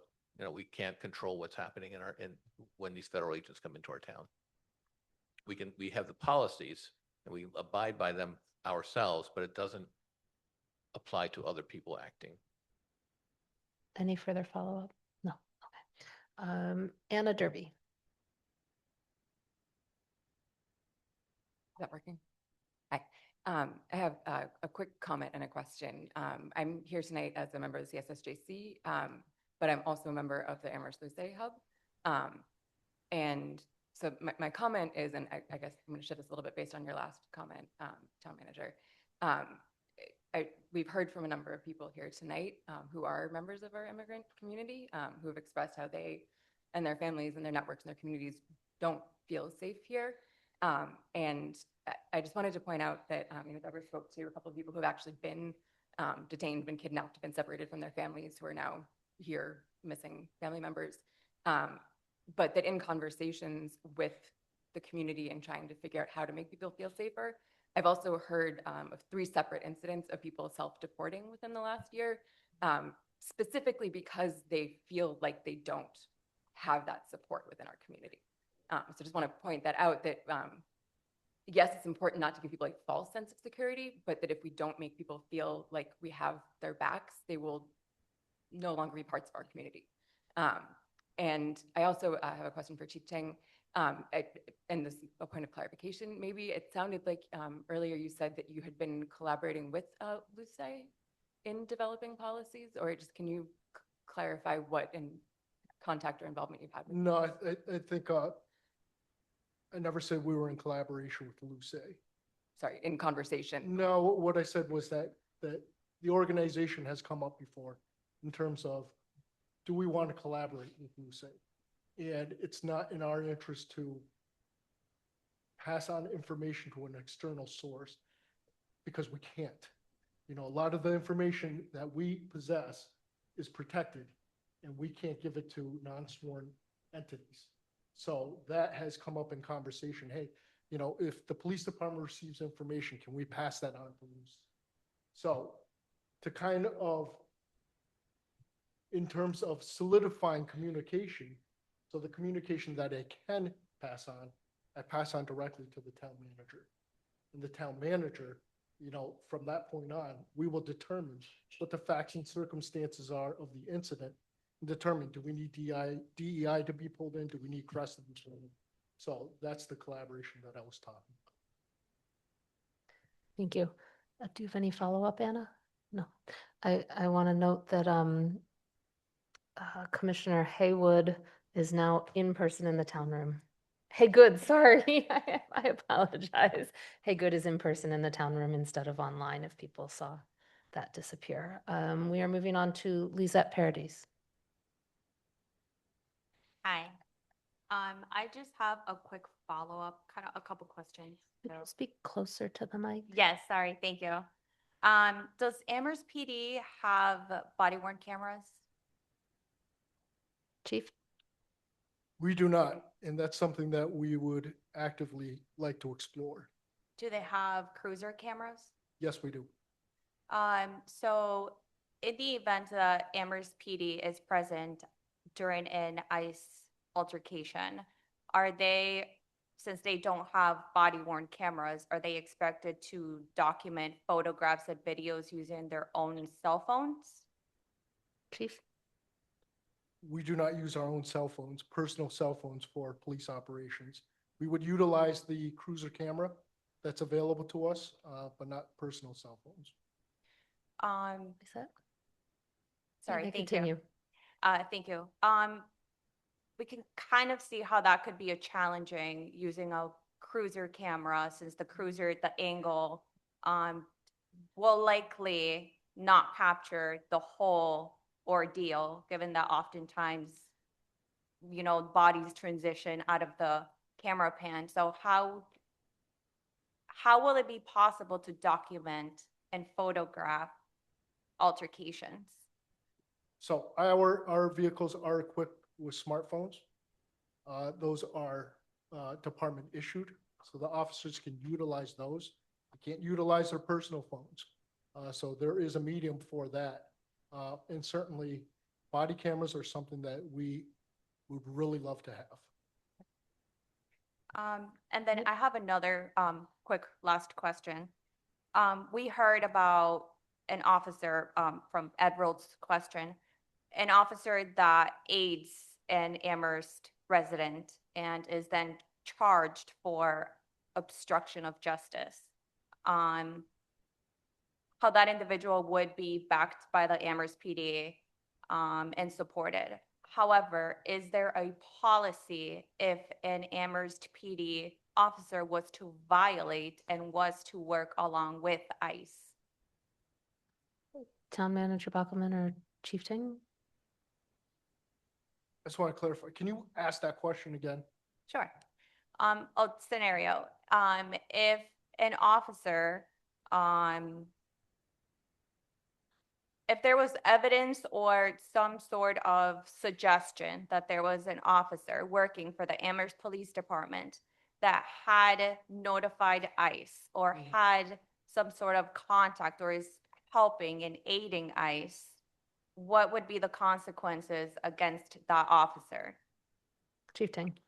So I can't tell you what the consequences, that depends on what the violation of our policies are. So certainly we would examine, as in anything, we'd conduct an investigation and figure out what's going on. And obviously at face value from what you're telling me, that's an obvious violation within our policy. So the investigation we take a look at our policy matched up with that investigation to see what has been violated. And certainly that officer would have due process, and it would go through a particular complaint process that we have in the police department for any type of consequences. Okay, and last question. Yes. An investigation, I'm very unfamiliar with police investigations. So how long in terms of time would we be talking about? So I couldn't, I'm sorry. Chief.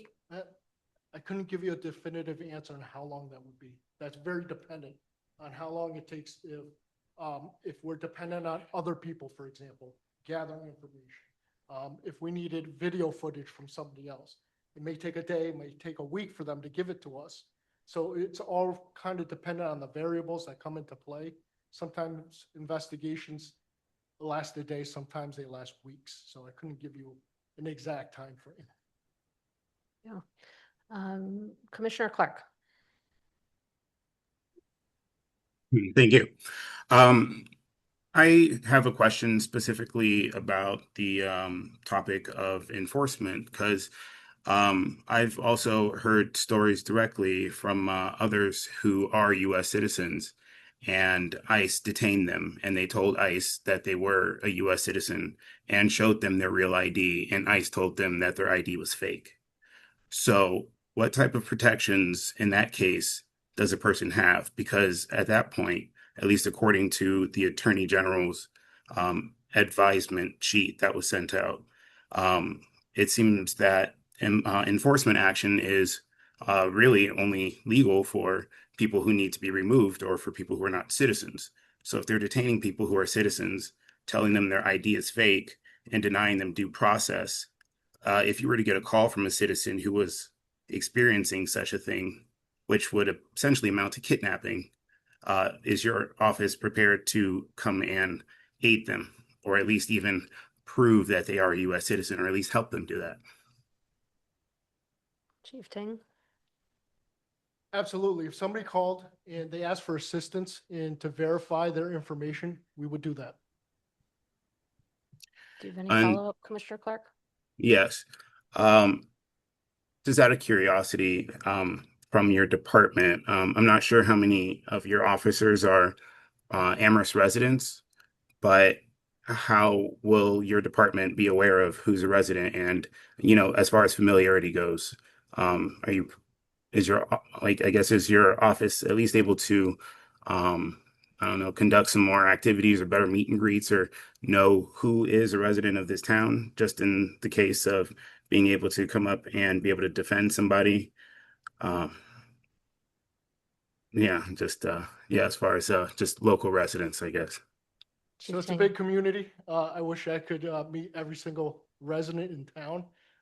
We have almost 40,000 people in town, so it's just not possible for every officer to know every citizen from the town of Amherst. We do a lot of meet and greets. Community policing is the foundation of our police department. So we try to meet as many people as we possibly can, but we utilize our databases to determine if somebody's a citizen or not. So we have a criminal justice information system database that we're able to access, and that gives us somebody's address and motor vehicle history and criminal history and whatnot. So that's how we can figure out if they are a town resident or not, to a degree. Anything further, Commissioner Clark? No, thank you. Thank you. Commissioner McClung. Hi, yes. So my question is in regard to this idea of reporting and transparency. And so some towns, such as Shutesbury, have included provisions on implementation and record keeping and kind of public reporting, specifically the requiring of the town administrator in consultation with the chief of police and other relevant town officials to maintain records of any civil immigration detainers or ICE administrative warrants and related interactions. And specifically issuing kind of an aggregate public report on this information online to inform the community of what's currently occurring. And so I'm curious as to whether Amherst currently maintains a records of this kind of thing, and if not, whether or not the town manager or chief of police would consider adopting or working towards a more transparent framework to provide information to the town community. Chief Ting. So every single week we do publish online our police activities relative to arrests and things that are pertaining our police department in terms of activities. But it's also pursuant to public records laws. So we're only able to disclose information that we can legally do so. So certainly if there was an instance where there was ICE activity and we're able to disclose that, we would. And there is a reporting system that we have, and that's through the police department if it's police related with any police interaction. So we do have a CAD system, and we also have an incident report records management system that we maintain. Any further follow-up, Commissioner McClung? No, thank you. Thank you. We are now moving into second recognitions. I do want to point out the time of 9:34, and we still have a big item to get to. So we're going to try and move these along maybe a little quicker so that we're not here all night. We're going to Councilor Breivik. Yeah, and I really just have a clarification or clarifying question that because so much of this discussion is hinging on the idea of jurisdiction of federal officers and that the APD can't violate the law by obstructing the act of a federal officer breaking a law. And then thinking about the fact that a big part of the council resolution was to address the fact that this is incorrect and references case law and precedent that ICE officers do not have immunity to violate the law. I guess I'm just wondering if just really clearly, how do you reconcile the statements that you're making that you can't intervene with this fact? Chief Ting? Yeah, so to answer your question, I don't think we ever said that it couldn't be prosecuted. I don't think that was the issue. The issue is a physical custody intervention or potential obstruction of justice. That's the crux that I'm talking about in terms of something that we cannot engage in. There's a lot of complexities to that would probably take all night if we were to discuss that. But in short, in general, that's something that we cannot violate. That doesn't mean that if there was enough probable cause for a criminal charge to move forward, that can't happen. That could happen. And that certainly would happen if that's reported correctly and if all the elements are there to satisfy that particular crime. And again, that would be in collaboration with the Northwest District Attorney's Office. We would do the enforcement part and the investigation. They would do the prosecution part. I'm hoping that answers your question. Councilor Breivik?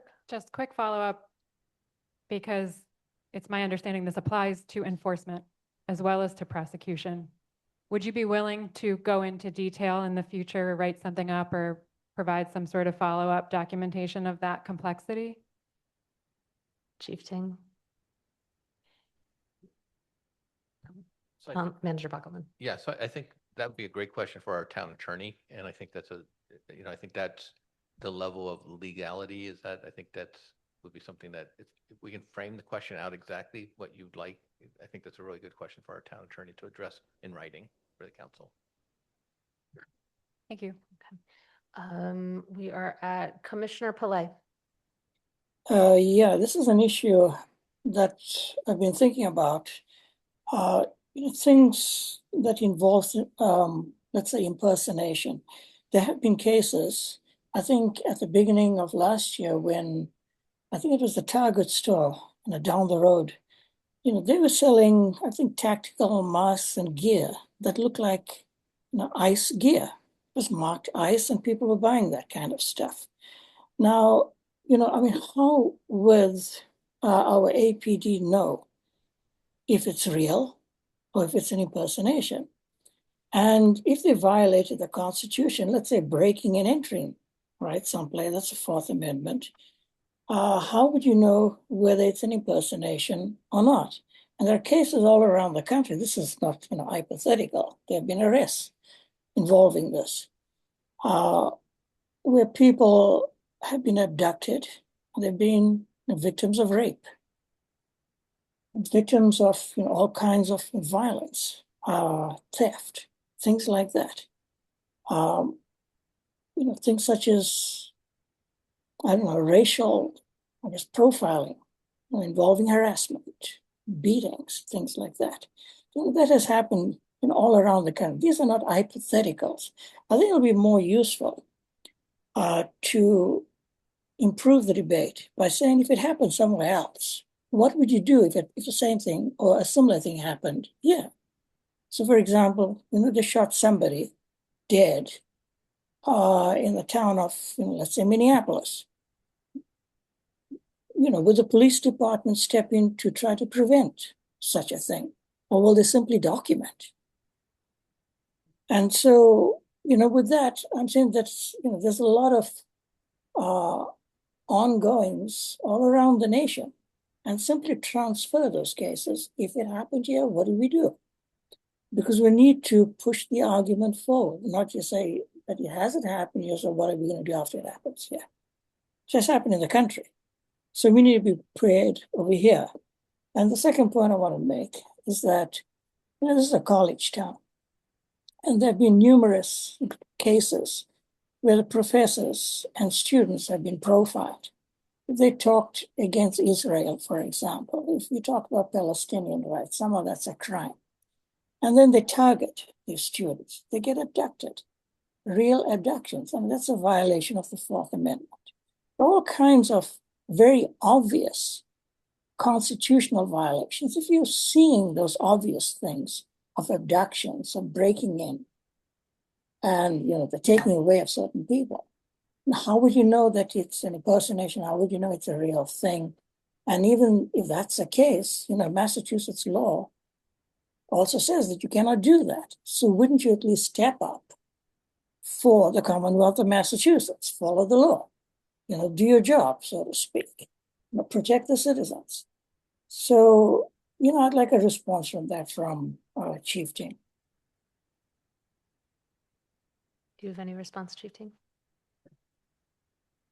Sure. Again, in any circumstance, I've been using this term a lot tonight, but it's the reality. We conduct an investigation. So, if we get a call of somebody, and I totally agree with everything that you've said. And I also agree that you can purchase in any public store. You can go to an Army Navy store and equip yourself to appear like a police officer or appear like you are an ICE agent. That's out there, unfortunately. That's the reality of it, that it is out there. So we would conduct an investigation for a call to a situation where there's a potential abduction or there's potential nefarious activity. And we'd make that determination like we would in any other investigation. We would speak to the parties involved. There's something that we recognize as law enforcement agents, how other law enforcement agents conduct themselves and how they act, how they appear, how they dress, the questions that they ask, that we ask, the answers that they give is going to help us to determine, if they are truly law enforcement agents or not. Certainly, we have asked that question within ourselves. If they produce an identification that indicates that they are an ICE agent, we have no way of verifying that. There's no one for us to call. There's no database for us to check. It's very unlike a driver's license. If you produce a driver's license, I can check through the registry of motor vehicles if this is you or not. But if somebody, an ICE agent, produces an ID, I have no way to truly verify that. So that is a sticking point that we have to deal with. So we try to employ as many methods that we can. We might run the license plate. We might run the VIN. We might ask them for a driver's license, something that we can verify versus an ICE ID. So there are methods that we can use to try and determine if they are actual ICE agents or not. Thank you. Is there any other follow-up, Commissioner Pillay? No, thank you. Okay, thank you. Deborah Ferreira. Yep, thanks. So I just wanted to kind of follow up again based on everything that people have been talking about, like Ronnie and myself and others. And the fact that I think, Chief Ting, I'm not sure if it was you or Paul, maybe you, that you said that maybe one, I don't even know if maybe it was just one person or whatever that that has been kind of disappeared by ICE. But like I said, I know at least two people that from this community that have been disappeared by ICE, and that have, one has been deported, another one is in detention till this day, has been months. And so that worries me that you all don't even know that. Because if you're here to kind of protect the residents and everything, as an immigrant myself, a proud immigrant, as Ronnie said, I'm afraid and really live in fear that this is the way that, things are being conducted in the town under which I live. But I wanted to kind of clarify a little bit more because I think someone said that there was, in Chelsea, that a police chief went and actually intervened on behalf of someone that was being abducted and brought the person home. So obviously there's other areas in Massachusetts that are actually taking these steps. So why isn't Amherst doing that? Why isn't Amherst pushing the boundaries? Why isn't Amherst looking at, like, for instance, I know that there's, military that have been, army people that go into other places and are told to kill women, children, elders, and they refuse to, and then they get court-martialed and things like that, because they know it's not the right thing to do.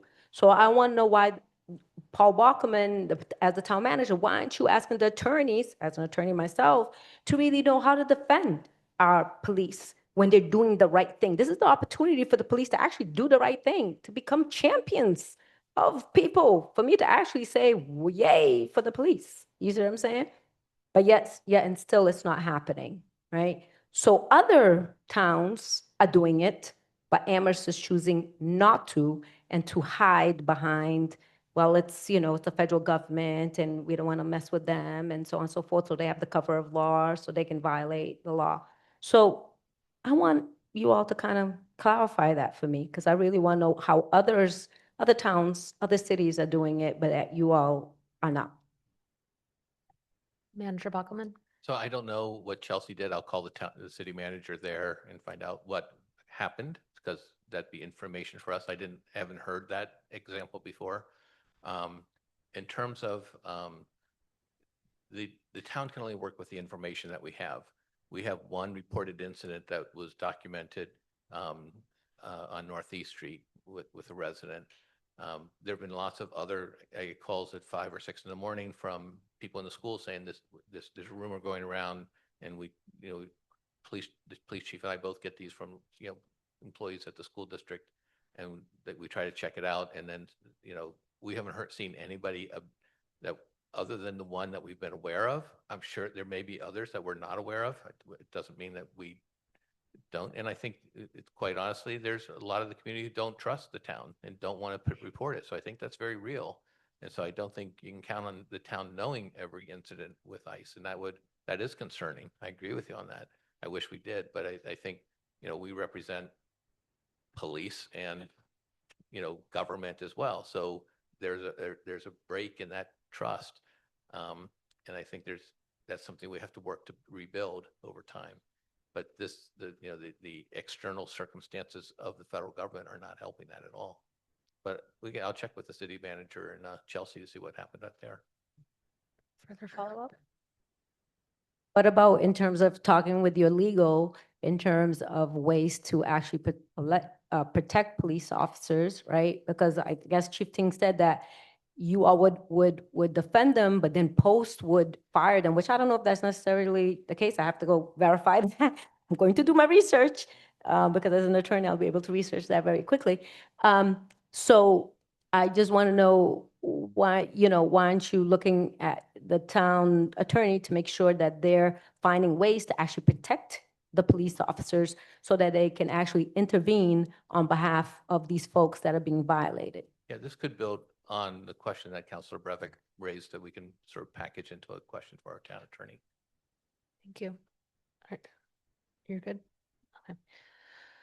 I see no other hands at this time for this agenda item. Before I recognize Commissioner Parker to adjourn or seek an adjournment of the Human Rights Commission, I want to thank the Town Manager Bockelman, Chief Ting, Crest Director Theriak, who's been in the back the whole night, and DEI Director Nolan Young, who has also been here all night in case there were questions for them.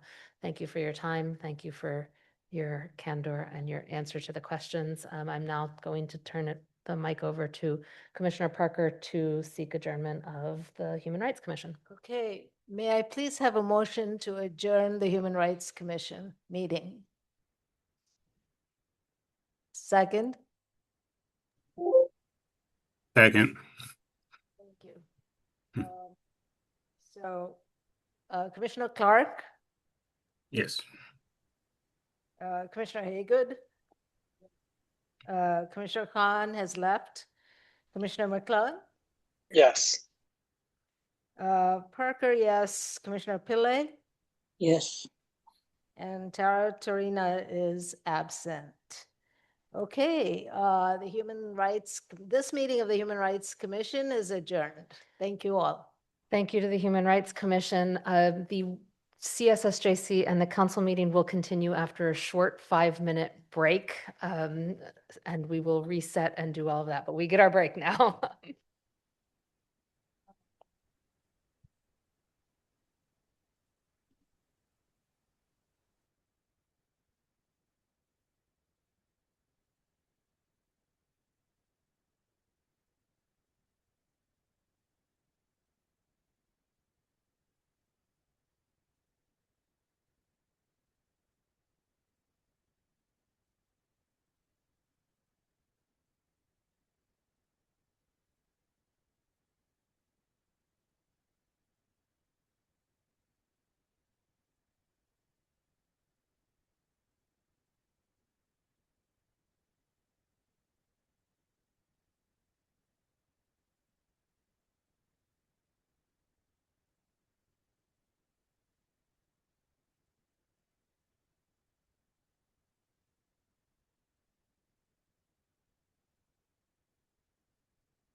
Okay, we have a lot left to do, so if we could come on back and get reseated.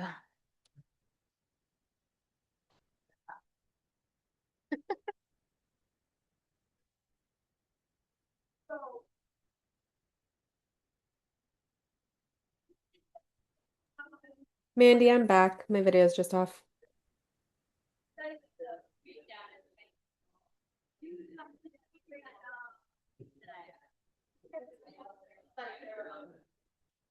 Let's gather back together so that we can continue.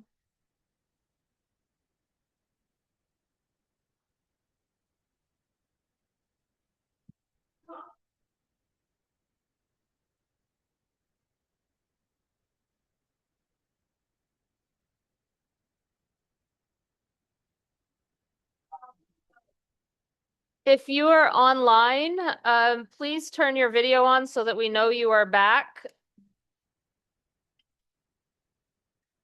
We are almost here. Oh, okay, okay. Mandy, I'm here.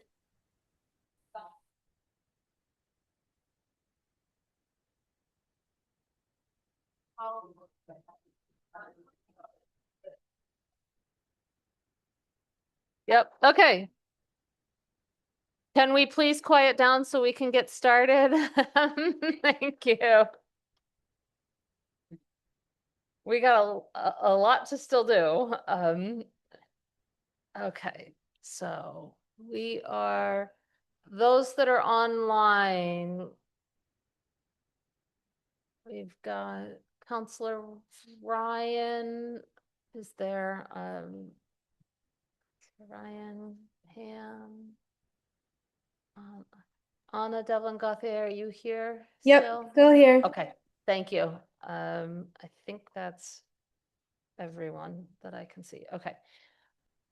Next up, we are moving on to our last agenda item for the evening. This is an information request from the council to the Community Safety and Social Justice Committee under Charter Section 2.8B. In accordance with the town council vote, CSSJC is here to give information regarding progress on the Community Safety Working Group recommendations and immigrant protection efforts.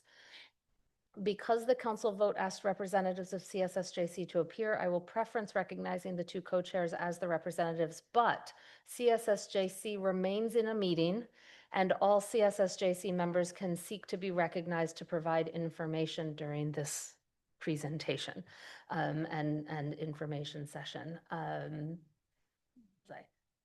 I ask that CSSJC provide a brief presentation. I try and keep it to 15 minutes. I don't know whether you can. We're already at 10 p.m. To the council for the two items that are referenced in the motion, progress of the CSWG recommendations and immigrant protection efforts. As with the prior agenda item, per the motion, after the presentation, I will open up to counselors who have questions. I will also expect during this portion that counselors focus their questions on these two items too. If a member strays from the subject matter of the motion, I will gently remind them to stay on topic. And so I pass it off to the co-chairs of CSSJC, Deborah and Allegra. Yeah, I think I'll take this one. Yeah, I was going to ask you that. And I wish I was home too. You know, we're supposed to here at 10 o'clock at night. So yeah, we will try to, you know, go as quickly as possible. But we understand that obviously this is a very important topic and critical in terms of the Community Safety Working Group recommendations. So, you know, as a slide states, we're doing the status of the Community Safety Working Group, CSWG recommendations presented by the Community Safety and Social Justice Committee, CSSJC. I just want to make a statement that from when we met in November 2025 with the Town Council to now, little has changed, except for a tiny number of calls being dispatched to CRESS. Nothing of what we said back in November are sent to the Town Council and Town Manager, because we've sent to the Town Council and Town Manager a variety of different communications about the budget, about CRESS, about Resident Oversight Board, which we didn't get any responses back from, you know, was taken into consideration for this budget season in order to make the CSWG recommendations a reality. So we didn't see any budget increases for any of, the different departments or to establish the Youth Empowerment Center or the Multicultural Center. So we're, 8 months later, and we're still virtually in the same place. So we're going to showcase this by our presentation. If we can go to the next slide, please. So we're going to do a brief overview of the Community Safety Working Group recommendations. We're going to do a status of the 7 priorities adopted by Town Council, and we're going to focus on some areas for further consideration, which was similar to what we did back in November. Next slide. So I want to point out that I was one of the original members of the CSWG. After CSWG presented our Part A and Part B recommendations, although CSWG's recommendations were not all implemented and therefore our work was not complete, the town manager chose to disband the CSWG as opposed to changing us from a working group to a committee. Thereafter, he established a successor group named Community Safety and Social Justice Committee, which is our committee. Included as a part of our charge, the Community Safety and Social Justice Committee will work to advance diversity, equity, inclusion, and community safety in Amherst. The committee may provide advice and support to all town government entities, including the town council, town manager, and town committees, to fully realize the resolution affirming the town of Amherst's commitment to end structural racism and achieve racial equity for Black residents, adopted by the town council December 2020. The committee shall work to support all members of the Amherst community to understand and enjoy the benefits of a community that is truly diverse, equitable, and inclusive of all, and shall serve as a voice to marginalized and underrepresented residents. You can have the next slide, please. The CSWG was formed in 2020 after the murder of George Floyd. We were formed after the town adopted in December 2020 a resolution affirming the town of Amherst's commitment to end structural racism and achieve racial equity for Black residents. I want to read what we put on the slide, which is, amongst other sections of the resolution, is stated, Amherst Town Council hereby affirms its commitment to eradicating the effects of systematically racist practices of town government and town-affiliated organizations, will review and revise its policies, procedures, bylaws, values, goals, and missions through an anti-racism lens to foster an unbiased and inclusive environment that is free of discrimination, harassment, and negative stereotyping toward any person or group.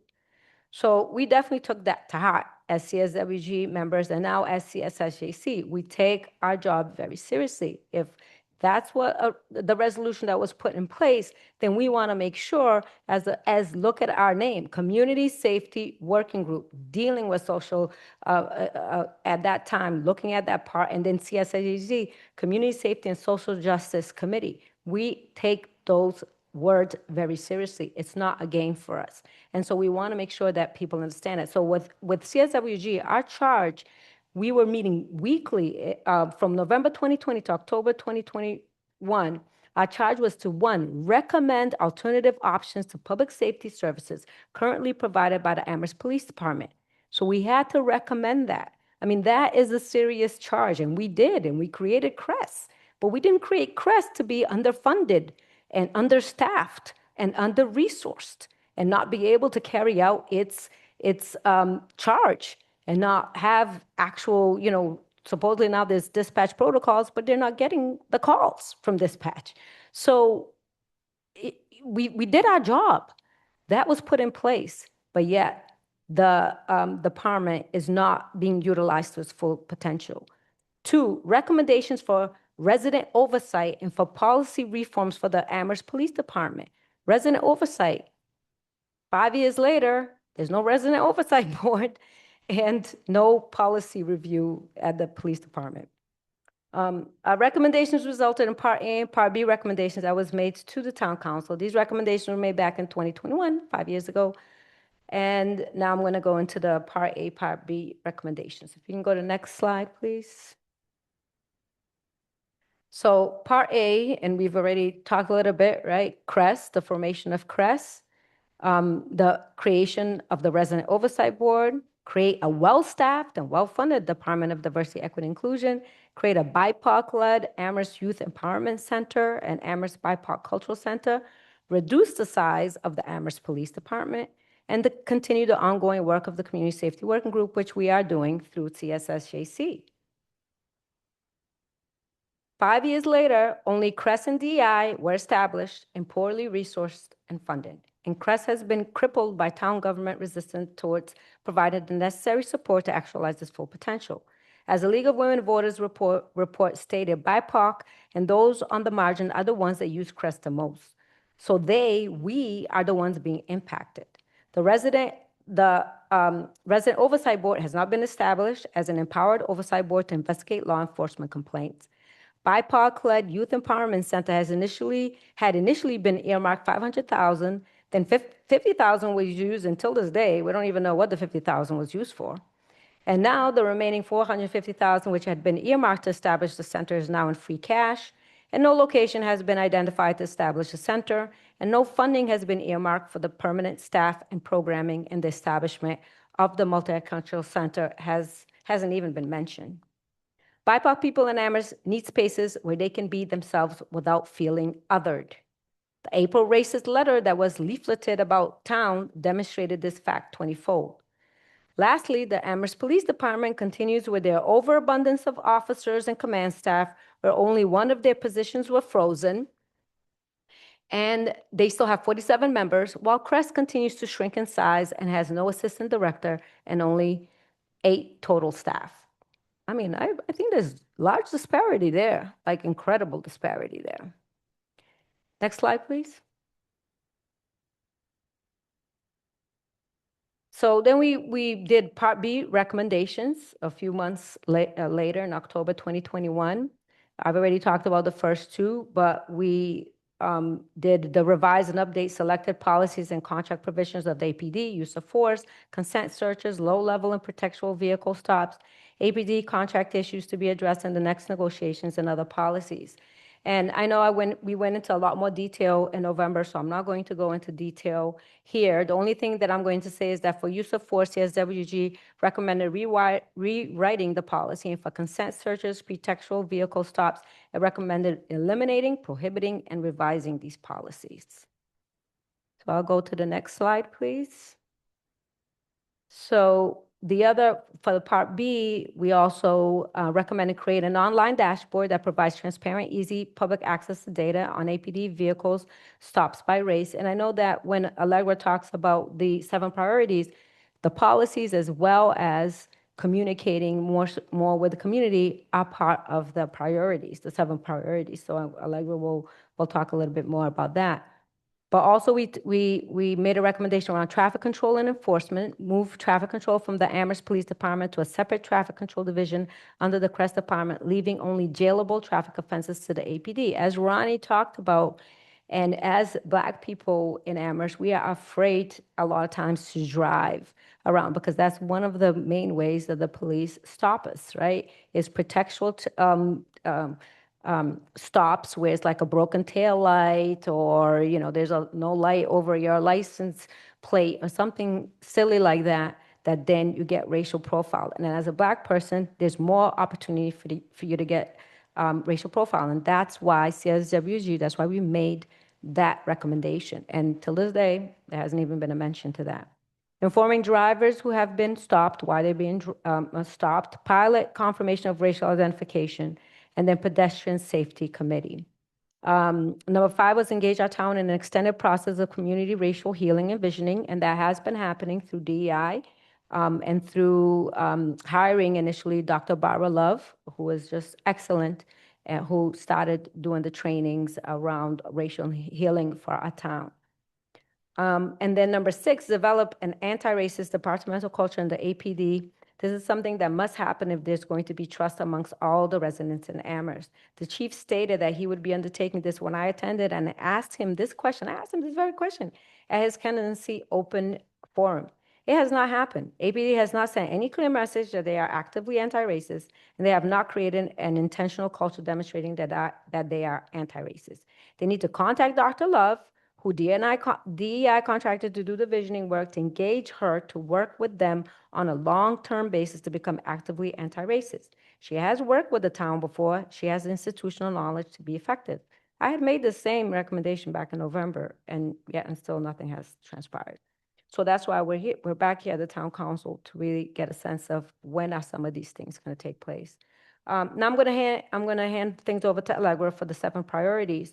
But I do want to remind the town council and the town manager that we are asking for kind of status updates on these things that we're not just making a report. We want to know where are these things at. So at the end of our presentation, that's what we want to know is where are these things? What's the status of these things?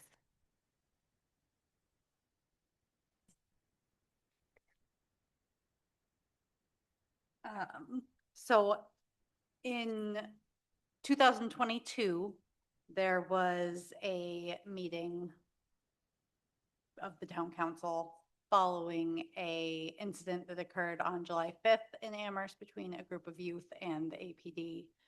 So there were 7 priorities from the recommendations of the CSWG and kind of impacted by the incident that the town council had chosen to prioritize. So we can go to the next slide. The first was to come up with a plan for community visioning with focus on public safety and social justice. So again, the DEI department has been doing those trainings. They have been engaging community members in becoming trainers themselves and having facilitated conversations. And this is a project that is taking on a lot of time and resources of the department, which is, again, severely understaffed for what they're asked and expected to do, both from the town and from the community. Officially, there's been no further staffing added, although they have had some interns join the department from UMass, and there is currently a position posted from the grant that they received under the Community Heart and Soul Project, which would be a part-time project coordinator. It is a limited time position. So again, it is a step in the right direction, but it is not a full-time, long-term position that would support the department in their work. We can go to the next slide. Second is propose to the town council a plan for the creation of resident oversight board with possible assistance from and hire as appropriate consultant to help with the development of that plan. I believe that the November meeting was the same day as the consultant presentation from the second phase of the work that the consultants had done. So there was, during that meeting, a conversation about returning in April with some recommendations from GOL, and it is my understanding that the first meeting of GOL to discuss the Resident Oversight Board was in May of this year. So again, this is a recommendation that was made back in 2021, and there have been numerous studies that have supported it, and the 7Gen report supported it, the CSWG report supported it, and the work by Rabbi Depp also supported it. I think the current proposals are still out of line with what the CSWG had recommended for a resident oversight board, and that was with much research and looking at different models. So again, the stress from our committee is that the investigatory model is what would more closely align with what CSWG recommended. Next slide. Organize a review of public safety protocols for handling public safety calls. I'm sorry, it's really late and reading is hard. Involving residents, including minors, in order to recommend changes to those protocols if appropriate. So again, Deborah touched on this. There was conversation about waiting until the new police chief had been hired for that to begin. And there are still very specific protocols that were outlined in the law enforcement partnership report for CSWG, including the pretext stops, including the consent searches, that have not been adopted. Those are things that there is a precedent for. The state of Virginia has actually back in 2020, I believe it was, made those things, remove those from being legal ways to search or to stop people. So it's not out of the ordinary. It wouldn't be something completely new. It is something that, again, is a policy change. It seems like it would reduce the work of the department. And again, those are all things that we're looking for, reducing any possible negative interactions between police and especially our BIPOC residents when they're getting pulled over, since that, again, has been referenced many times as a significant source of contact that can lead to crisis. Next slide. Let me, before going to the next slide, can you go back to the, just to say, and this was actually communicated after the July 5th, 22 incident where young people were told by the police that they had no rights, right? They were kind of set to the side. They couldn't leave, so effectively detained outside and were told that they had no rights. So these policies are critical. You know, I still have young people from that incident that come to me years later, right? This happened 22 and 2026, still traumatized by that, still reeling from that incident. And so for us, we want, and that's why we put in the slide, you know, we want these policies dealt with. These policies need to be addressed. And we're setting a timeline. So we want the town councils to help us with that. Like, tell the town manager to ensure that APD addresses these policies by December 2026. I mean, we can't continue just, you know, kicking the can. We have people that were injured by these things. That's why you all put these priorities in place back then, was because young people were injured during that situation. And so why is it that we're now, you know, 4 years down the road and still there's no review of these policies? 5 years down the road from CSSJC recommendations, still no review of these policies, right? The excuse back then was, oh, when the new police chief comes in, then it'll happen. It hasn't happened. It hasn't happened. The police chief has been here. I asked him about it. He didn't do it, and he hasn't been told to do it. It's not important, I guess, that our marginalized and our BIPOC residents, especially our youth, feel safe. Next slide. Continue to develop protocols for CRESS regarding active engagement by community responders. Again, the last time we were here, there was a motion put forward to have CRESS responding to calls from dispatch by December of 2025, and I believe that that did occur, perhaps starting in January. So it's my understanding that the rate is still lower than what we would like to be seeing from dispatch. I believe, and please correct me if I'm wrong, but May, the number of dispatch calls to CRESS was 6. Is that correct?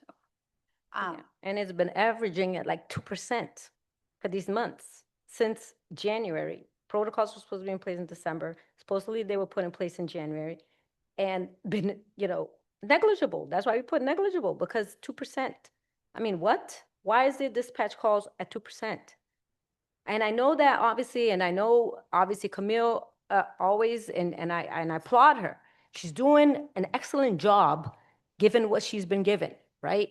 But CSWG, I was an original member of CSWG. We were charged by the town council and the town manager to create a department that was an alternative to policing.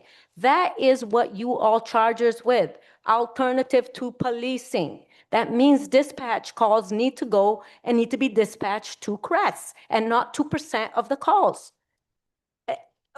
The League of Women Voters confirmed that most of the calls that go to the APD are nonviolent. They are nonviolent calls. So why is from January until June, why is it only 2% of the calls? There's been months where there's been one call dispatched. During these last few months, supposedly, where the protocols were put in place, 2 dispatch calls to CRESS. I'm sorry, this is resistance. That's why I started my comments with, there's been active resistance from the town to impact and sabotage CRESS, which is the department where BIPOC people and marginalized people feel comfortable going to, especially during this time. We just spent an hour and a half talking about ICE. Do you think folks are going to, and I proved it, right? When I said people came to me when they were being deported, they didn't go to the police because they are afraid of the police. They're not going to go to the police. So they need to go to CRESS. But CRESS has 6 responders. CRESS works 8:30 to 4. CRESS doesn't work during 4 to 12, which is when LEAP said, the law enforcement agency that we contracted, said that 4 to 12 a.m. is when the most of the calls come in. Are you kidding me? This is active sabotage to the fact that CRESS is supposed to be alternative to policing. Why is that not happening? Why are we here coming back from November to now? And I hear 1 call, 6 calls, so 2% of the calls are going to CRESS from dispatch. Okay. So one of the other things that, if you look at the town manager's budget for FY27, there's a table of the types of calls that the police receive over the course of the year, and it compares it year over year. So one of the categories of assisting residents has more than doubled, yet that's not reflected in what's being dispatched to CRESS. So those are, again, disparities that we're seeing in CRESS's utilization. And the slide does indicate CRESS staffing versus police staffing. So I think we can move on to the next slide. Continue the work already begun on exploring options for a youth empowerment center. Again, there is the money that was from ARPA, that some of it was used on a study. Some of it was then put back into free cash, and we understand that that was because we were afraid that the federal government was going to take that money back. We're hoping that with Wildwood going offline, that would be a potential site, especially with the announcement that the rec department will be utilizing that space. Again, the vision of CSWG was to have the Youth Empowerment Center under DEI rather than the Recreation Department. But if there is a place that is being used for programming and positive activity for youth, it would make sense to at least have those piggyback together. Again, I would applaud the DEI department's programming initiatives that they've made with the youth, but programming alone isn't providing a physical space for kids to be. So that is something we'd like to see.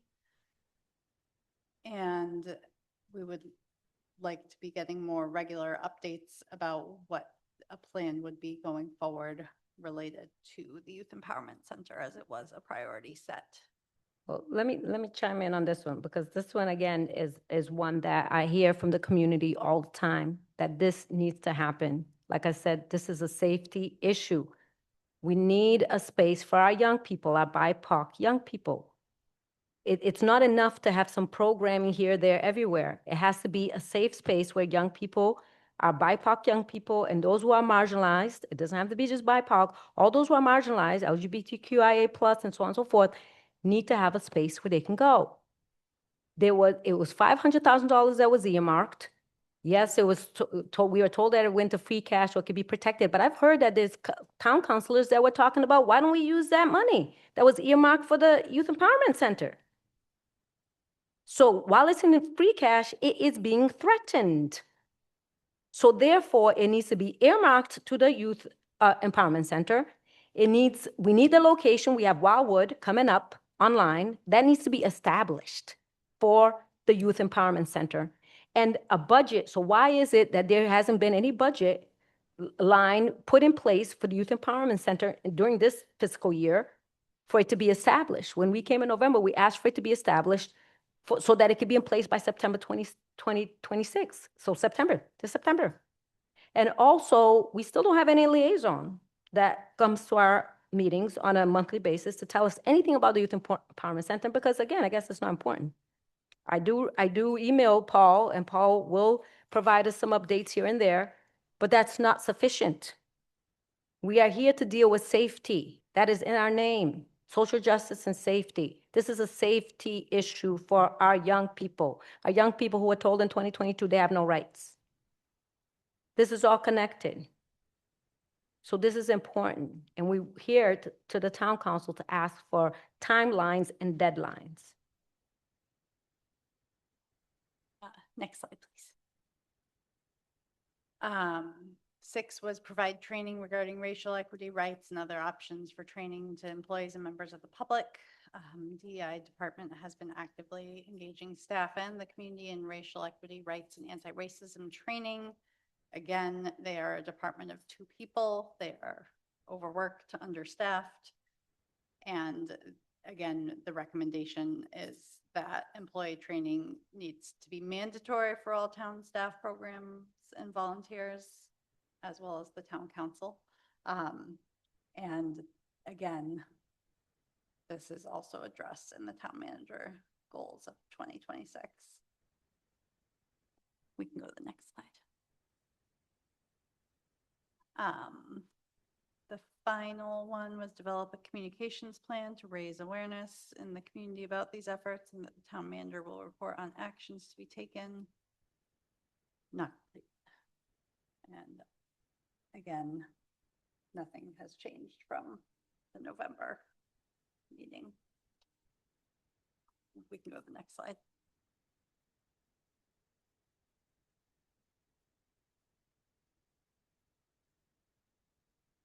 I believe that's just.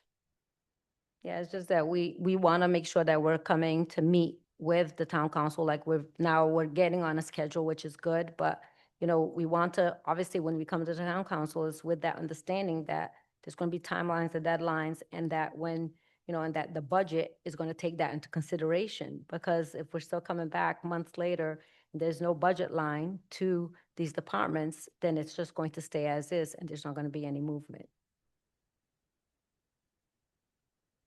And then next slide. You know, and this one was just to kind of showcase the fact that we've sent out all these communications, right? So November 13th, 2025 budget request for CSSJC, because we don't even have a budget, right, to do town forums, to pay for translation interpreters. You know, we can't even pay for food when we do our retreats. We want to do at least 2 retreats a year to kind of talk through all of these things. And luckily, you know, Camille has been just wonderful, and DEI also, to provide us some food. But basically, we don't even have a budget for that as a town committee to be able to pay for some food. Never mind town forums and so on and so forth that we want to do to get you know, feedback from the community in terms of what's happening in our town, right, around safety and social justice. Then November 18th, 2025, letter to town manager and town council with budget priorities. So we got that in very early in front of the budget season. March 11, 2026, letter to the town manager and the town council on CRESS. And thank you, Everald, Henry, and then Erica also assisted with that to get that to the town manager, really detailed letter around the importance of CRESS and upping its funding so that it can have more staff and also add more hours. And then March 23rd, 2026 letter to the GOL committee on the resident oversight board, because that needs to happen, not tomorrow, but yesterday. Next slide. And then lastly, as we did last time, there was some areas for further consideration. And so we focused on 5 areas: establishment of the multicultural center, equitable support to BIPOC-owned businesses, protection of immigrant communities, the racist letter against Black residents, opioid settlement funds, because we've gotten requests from the community in regards to those funds and what are they being used for, and then translation services. So what I want to say about those is establishment of the multicultural center is critical. We have mentioned this time and time again. By when will the multicultural center be established? We can use the space at the Wildwood to establish it. So Youth Empowerment Center and the Multicultural Center, they have a space now. It should be at Wildwood, and we should utilize that. There shouldn't be any more discussion about where can this happen? Well, there's a space, Wildwood, and we should establish them there. It also needs to be fully funded. This goes hand in hand with the racist letter against Black residents that was sent in the end of April. Having spaces like that will make us BIPOC, people of color, those who are marginalized feel safer. The letter was outrageous. And we kept hearing from people that it was probably a hoax. I don't care whether it was a hoax or not. We need to take it seriously. And the mere fact that it was sent out is terrifying enough.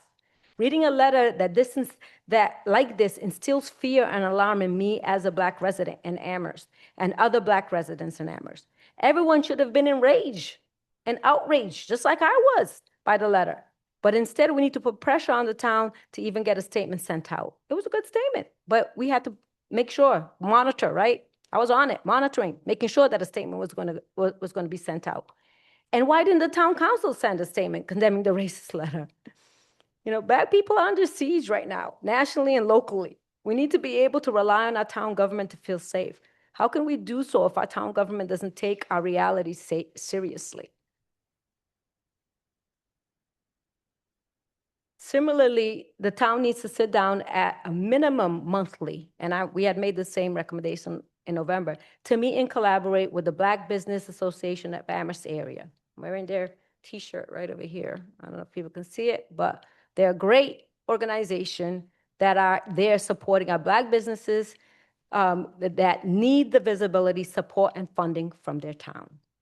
Based on what was discussed in the first part of this meeting, our immigrants need to feel safe in our community. What is the town doing to send the message that immigrants can feel safe and are welcome here? Besides reacting to a crisis, right, which is, a lot of what we were talking about in the first part of our meeting, right, is reacting, right, the police showing up, so on and so forth. We need to be preventative in our support and not just reactive. And I do understand that CRES is helping, obviously, and DI is helping, and we have some messaging out there, but we need to do more. Our nation keeps sending messages that immigrants are not welcome. We need to actively change that narrative. The town needs to establish at least one staff person. One. I'm not saying two, I'm not saying three. I'm saying one staff person dedicated to supporting immigrants and those that are being persecuted by ICE. Also having a wholesome translation service. I know there's the pocket translators and so on and so forth, but we need a wholesome translation service. Will go a long way to helping our immigrants feel included. Right now, they are not able to take part in meetings or read different messaging because it is not in their language. How many immigrants who English is not a first language was able to actually understand anything that was being said here today? So they are marginalized. They're set aside. I'm an immigrant to this country. I know what that feels like when you don't understand the language of the country where you're in. You're not going to know how to get services, how to get access. My parents were like that for many years until me and my brothers were able to learn the language and then assist in that way. That is not okay. So a robust translation services, and we've made this recommendation time and time again, has to happen. Lastly, we want to know what the opioid settlement funds are being used for. Are they being used for BIPOC businesses and to bolster or establish the department centers we have discussed? All of these issues and many others are important to those who are BIPOC or who are marginalized in our town. We need to do more as a town, and we need to do better. Thank you. And I would just want to hear from town council and town employees in terms of the status of these priorities and areas of further consideration. Thank you for that presentation. I will now open the floor up to counselors who have questions. I ask that you focus your questions on the two items, the CSWG recommendations and any immigrant, it's called immigrant protection efforts. And again, I will recognize people as they've raised their hands. We start with Jennifer Taub. Thank you. And thank you very much for that, really comprehensive presentation. So I have several questions, but one of what really stood out for me was CRES and dispatch, because we've been waiting a long time for dispatch calls to go to CRES. So I would, if the question can't be answered now, I would really like by the next council meeting, but hopefully it could be answered now as to why it is such a slow rollout. I was frankly really stunned to hear those numbers. I thought that dispatch was proceeding, so I appreciate having that information. Thank you. Is the manager prepared to answer that question tonight, or should we just take a list of questions? Yeah, I'm not prepared to answer that question. Can you please write it down and include it in your next manager report? Or we'll talk about it at agenda setting as to when next time. Thank you. Andy Churchill. I've thought about this for a while, and I was interested to hear it also mentioned in Deborah's comments, and that most of the action for Crest would be between 4 p.m. and midnight. And I'm curious why we haven't staffed Crest, why we haven't made the working hours for the current staff 4 p.m. to midnight. Thanks again. We will note that question since this was an agenda item that was for information to receive from CSSJC to the council. It was not a request directly to the town manager, so we may have to make specific requests later to the town manager to have him be able to answer the questions, but we will note these questions down. That one was Crest hours. Is that correct, Andy? Yeah, okay. Councilor Brevik.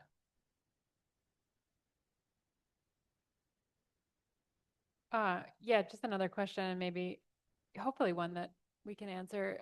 Another concerning stat that I just heard was that there's $50,000 that's not accounted for. So if the initial funds, ARPA funds for the Youth Empowerment Center were $500,000, and now there's $450,000 in free cash, do we know what happened to that other $50,000?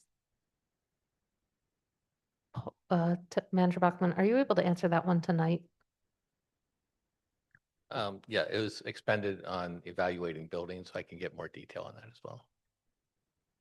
Could I do a quick follow-up on that? Yes, you may. Just Deborah. that, yeah, we've never gone, this was years ago already, and we've never gone, as CSSJC was the one that's supposed to be looking at recommendations for CSSJC, we've never known what that $50,000 paid for, what studies, we never received a report. So I'm just saying it would be nice to get that information. Thank you. Councilor Kendall Martin. Yeah, so I'll just mention a couple things that I'd like to follow up on. The first one is on page 6 of the slide deck where it says revise and update selected policies and contract provisions of the APD. I guess my question is this something that the council could take action on in terms of a bylaw? And then my other question would be in terms of, I'm just going to try to figure out what page it was on.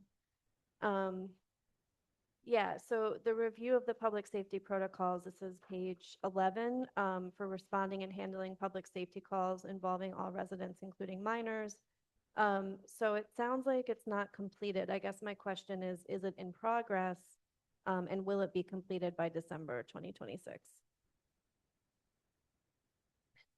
Thank you. I think to answer the question about whether a bylaw would be able to do something, we'd have to know what the goal of it is to see if it's something within our own jurisdiction to pass a bylaw, whether it be legally passable or not. So I think I'd need more information on that to be able to answer that question. I guess I would say it would address on slide number 6, at least A, B, and C.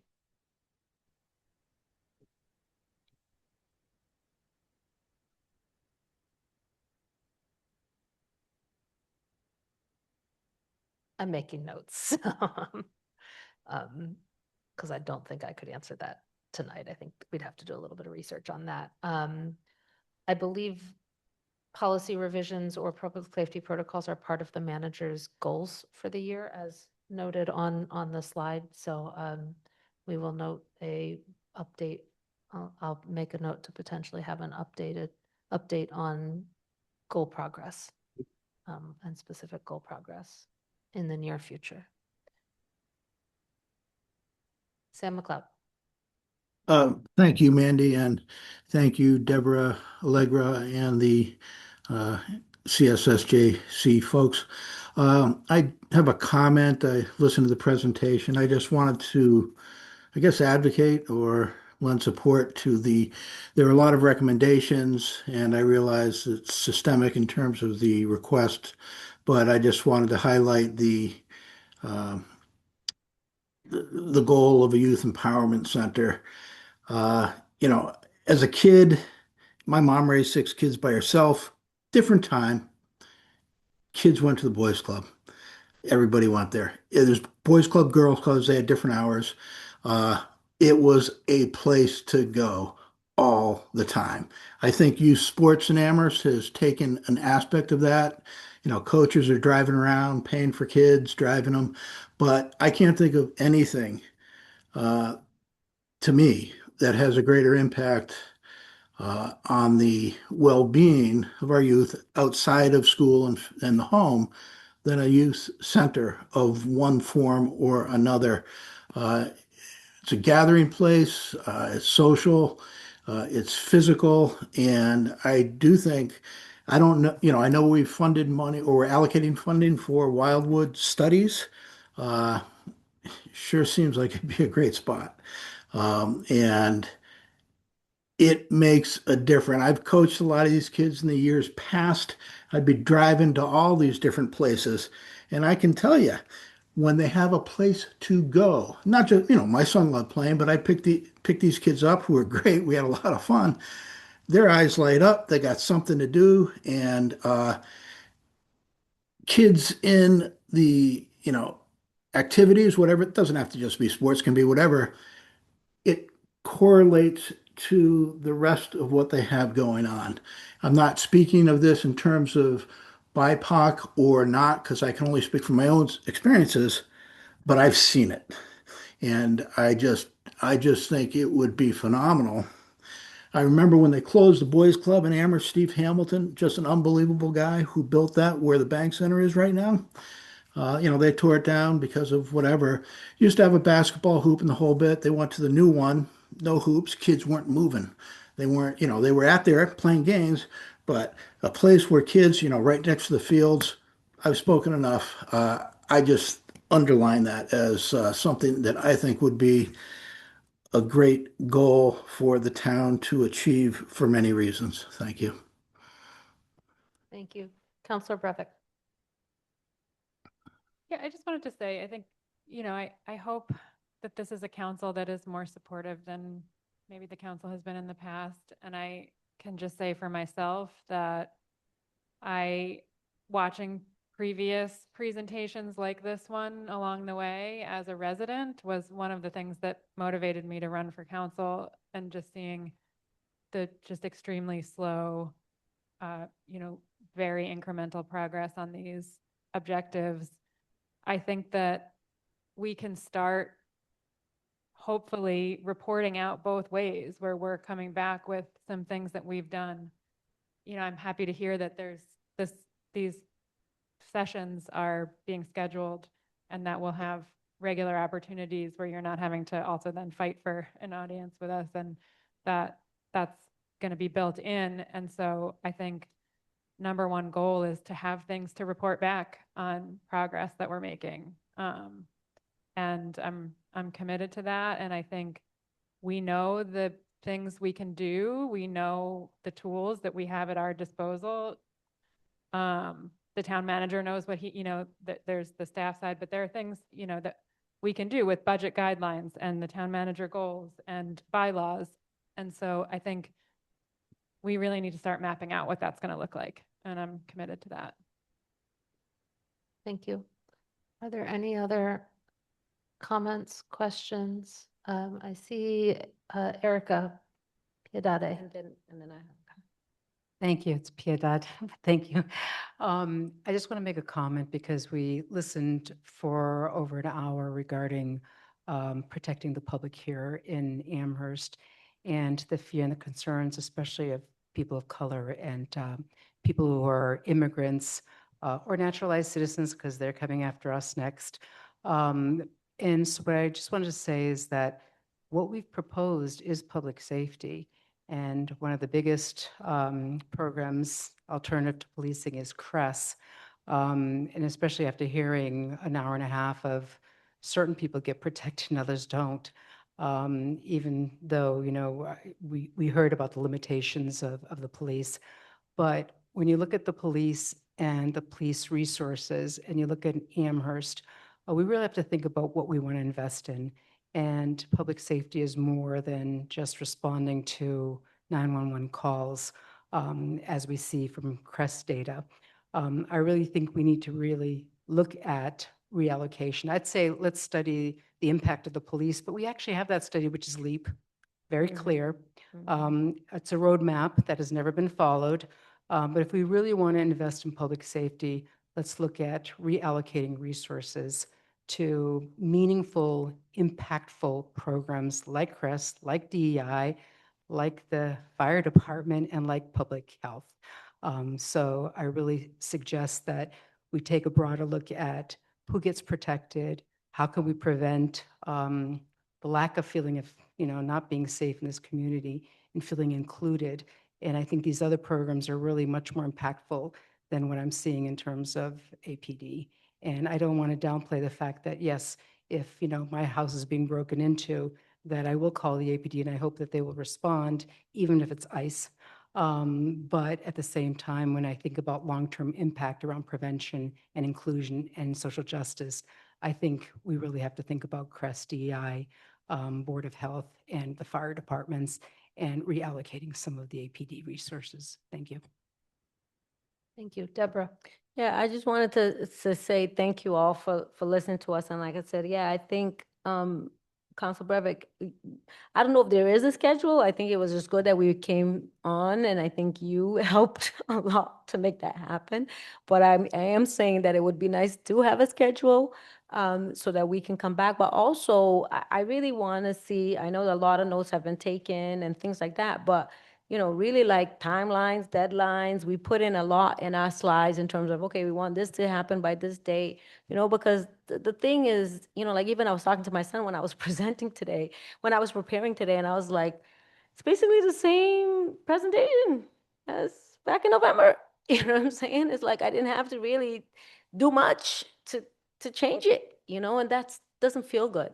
It doesn't feel good. For a young person, he's 16 at Amherst High. He's like, Mom, why are you even doing it? If it really is not going to, and he's a Black boy, it's not really going to impact anything. They're not going to do anything. So this is what a 16-year-old is feeling like. It's not going to do anything, Mom. Look, you're volunteering your time. Spend time with me instead of doing the presentation that you're having to do every few months and cut and paste and sit there. But it's my spirit. You know what I'm saying? It's my energy. It's what I'm giving. And I told my son, no, I'm going to continue because it's important for the residents, for the people that contact me who are scared out of their minds. That's why I do it, right?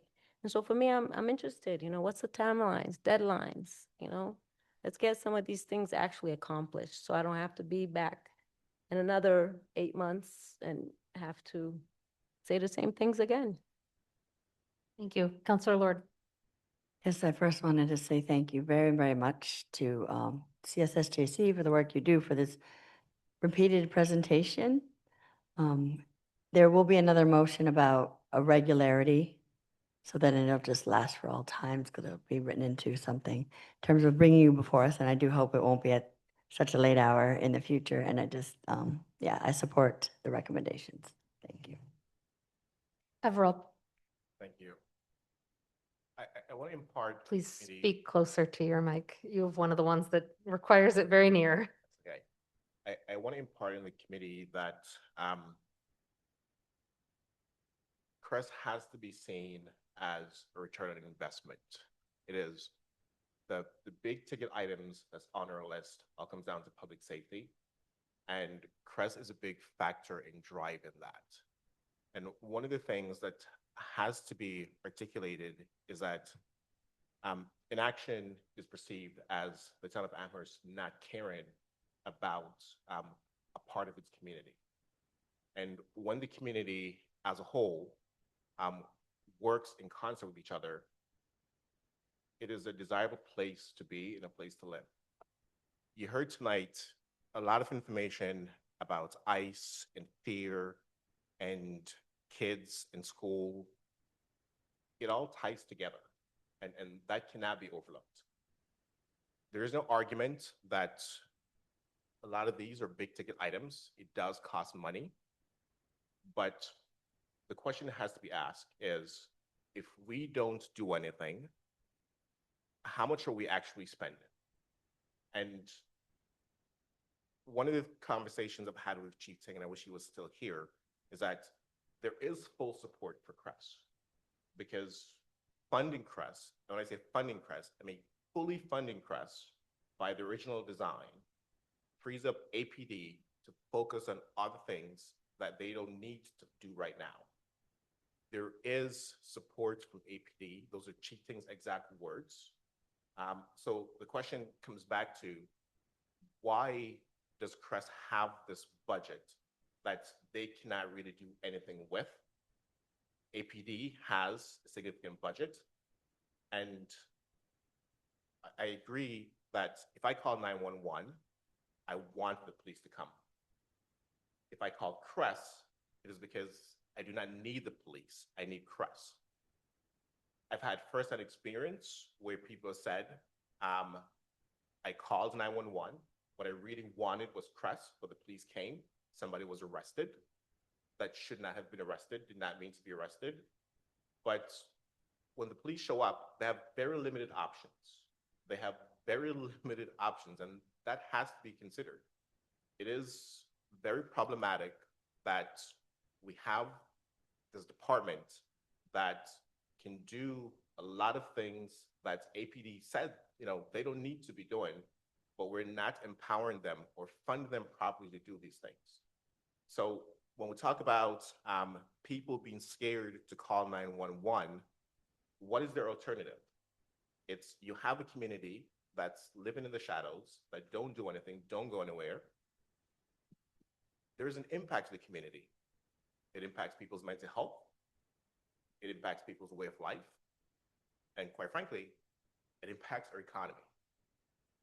If people feel like a sanctuary city, and we reaffirm the sanctuary city is not a sanctuary city, we are not going to have people wanting to come to Amherst, wanting to support local economies. Students are impacted, professors are impacted. If ICE is taking people from the community, again, when school's not in session, the economy shrinks, and that matters.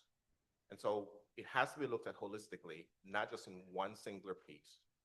And appropriate funding, I would argue, is a long-term investment that will eventually save money for the town of Amherst. It's, if we do things piecemeal or ignore certain things, like Deborah says, we have these revolving conversations where nothing happens. All these additional studies, spending money, we did the studies. Let's act. We spend the money to do the studies. Let's follow the recommendations. Let's do what the study suggests. And quite frankly, every single person in here has a family, I imagine. So we understand what it is like to budget. We know that there's things that you have to prioritize. We know there's things that you have to put in a different fiscal year. We know there are things you can say, okay, I may have been fully funded this year, but here's a line item, or we thought we didn't have a surplus, now we do, we can go back and fully fund. Inaction is not the solution. And I will close with this, I know it's at almost 11 o'clock. It's 2020, George Floyd, 2022, July 5th. It's all been reactive. That should not be how the town of Amherst operates. It cannot be reactive, it has to be proactive. We label ourselves as very progressive, inclusive. If that is what we are, that is what we should be. We can do better, and we should do better. Thank you. I see no other hands. So before I recognize the co-chairs of CSSJC to seek an adjournment of their portion of the meeting, I want to say to my fellow counselors first, and then I'll get back to the CSSJC. If there are any desired actions of the council or seeking of information from the town manager that come out of this, please write your motions in writing under the rules, get them to us. If we receive them on a very quick turnaround, we might be able to get them on next Monday's agenda.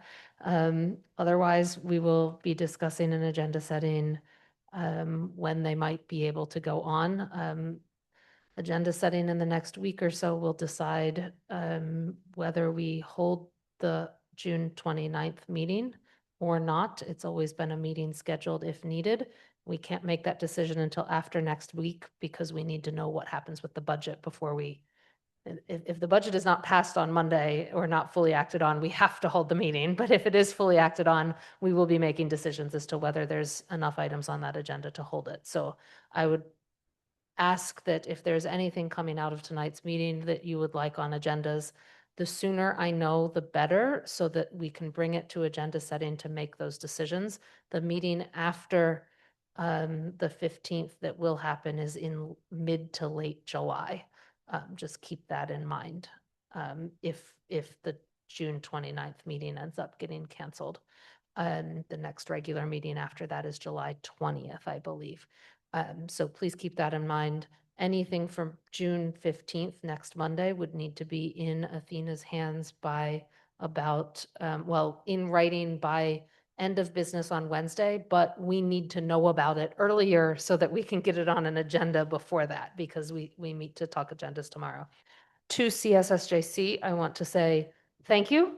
Thank you for sticking it out till 11 p.m. Thank you for your presentation. Be in contact with counselors if there's things you want. Counselors just need to have stuff in writing, and I will work on getting it on agendas.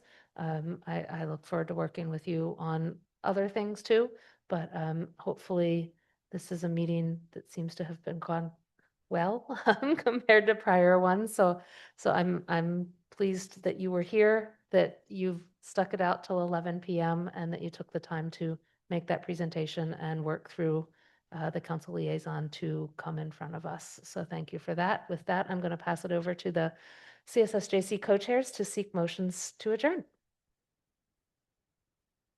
Is there a motion from a member to adjourn? Is there a second? Okay. Everald. Erica. Yes. Lisette. Yes. I'm a yes. Deborah. Yay. CSSJC is adjourned. Wait, Bridget. Oh, oops. Yeah. Sorry, Bridget. Anna. We're good. Anna. Yeah, I think she said you're good. Oh, she did. Yeah. All right. Now CSSJC is adjourned. And with that, I will make a motion to adjourn the town council. Is there a second? Second.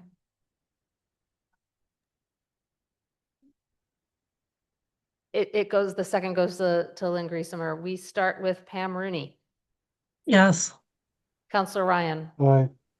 Kathy Shane is absent. Jennifer Taub. Yes. Counselor Walker is absent. Counselor Breivik. Yes. Counselor Kendall Martin. Yes. Andy Churchill. Yes. Anna Devlin Gauthier. Aye. Lynn Griesemer. Mandy Jo Haneke is an aye. Counselor Lord. Aye. And Sam McLeod. Aye. The council is adjourned with an unanimous vote 11-0 with 2 absent. We are adjourned at 10:57 p.m.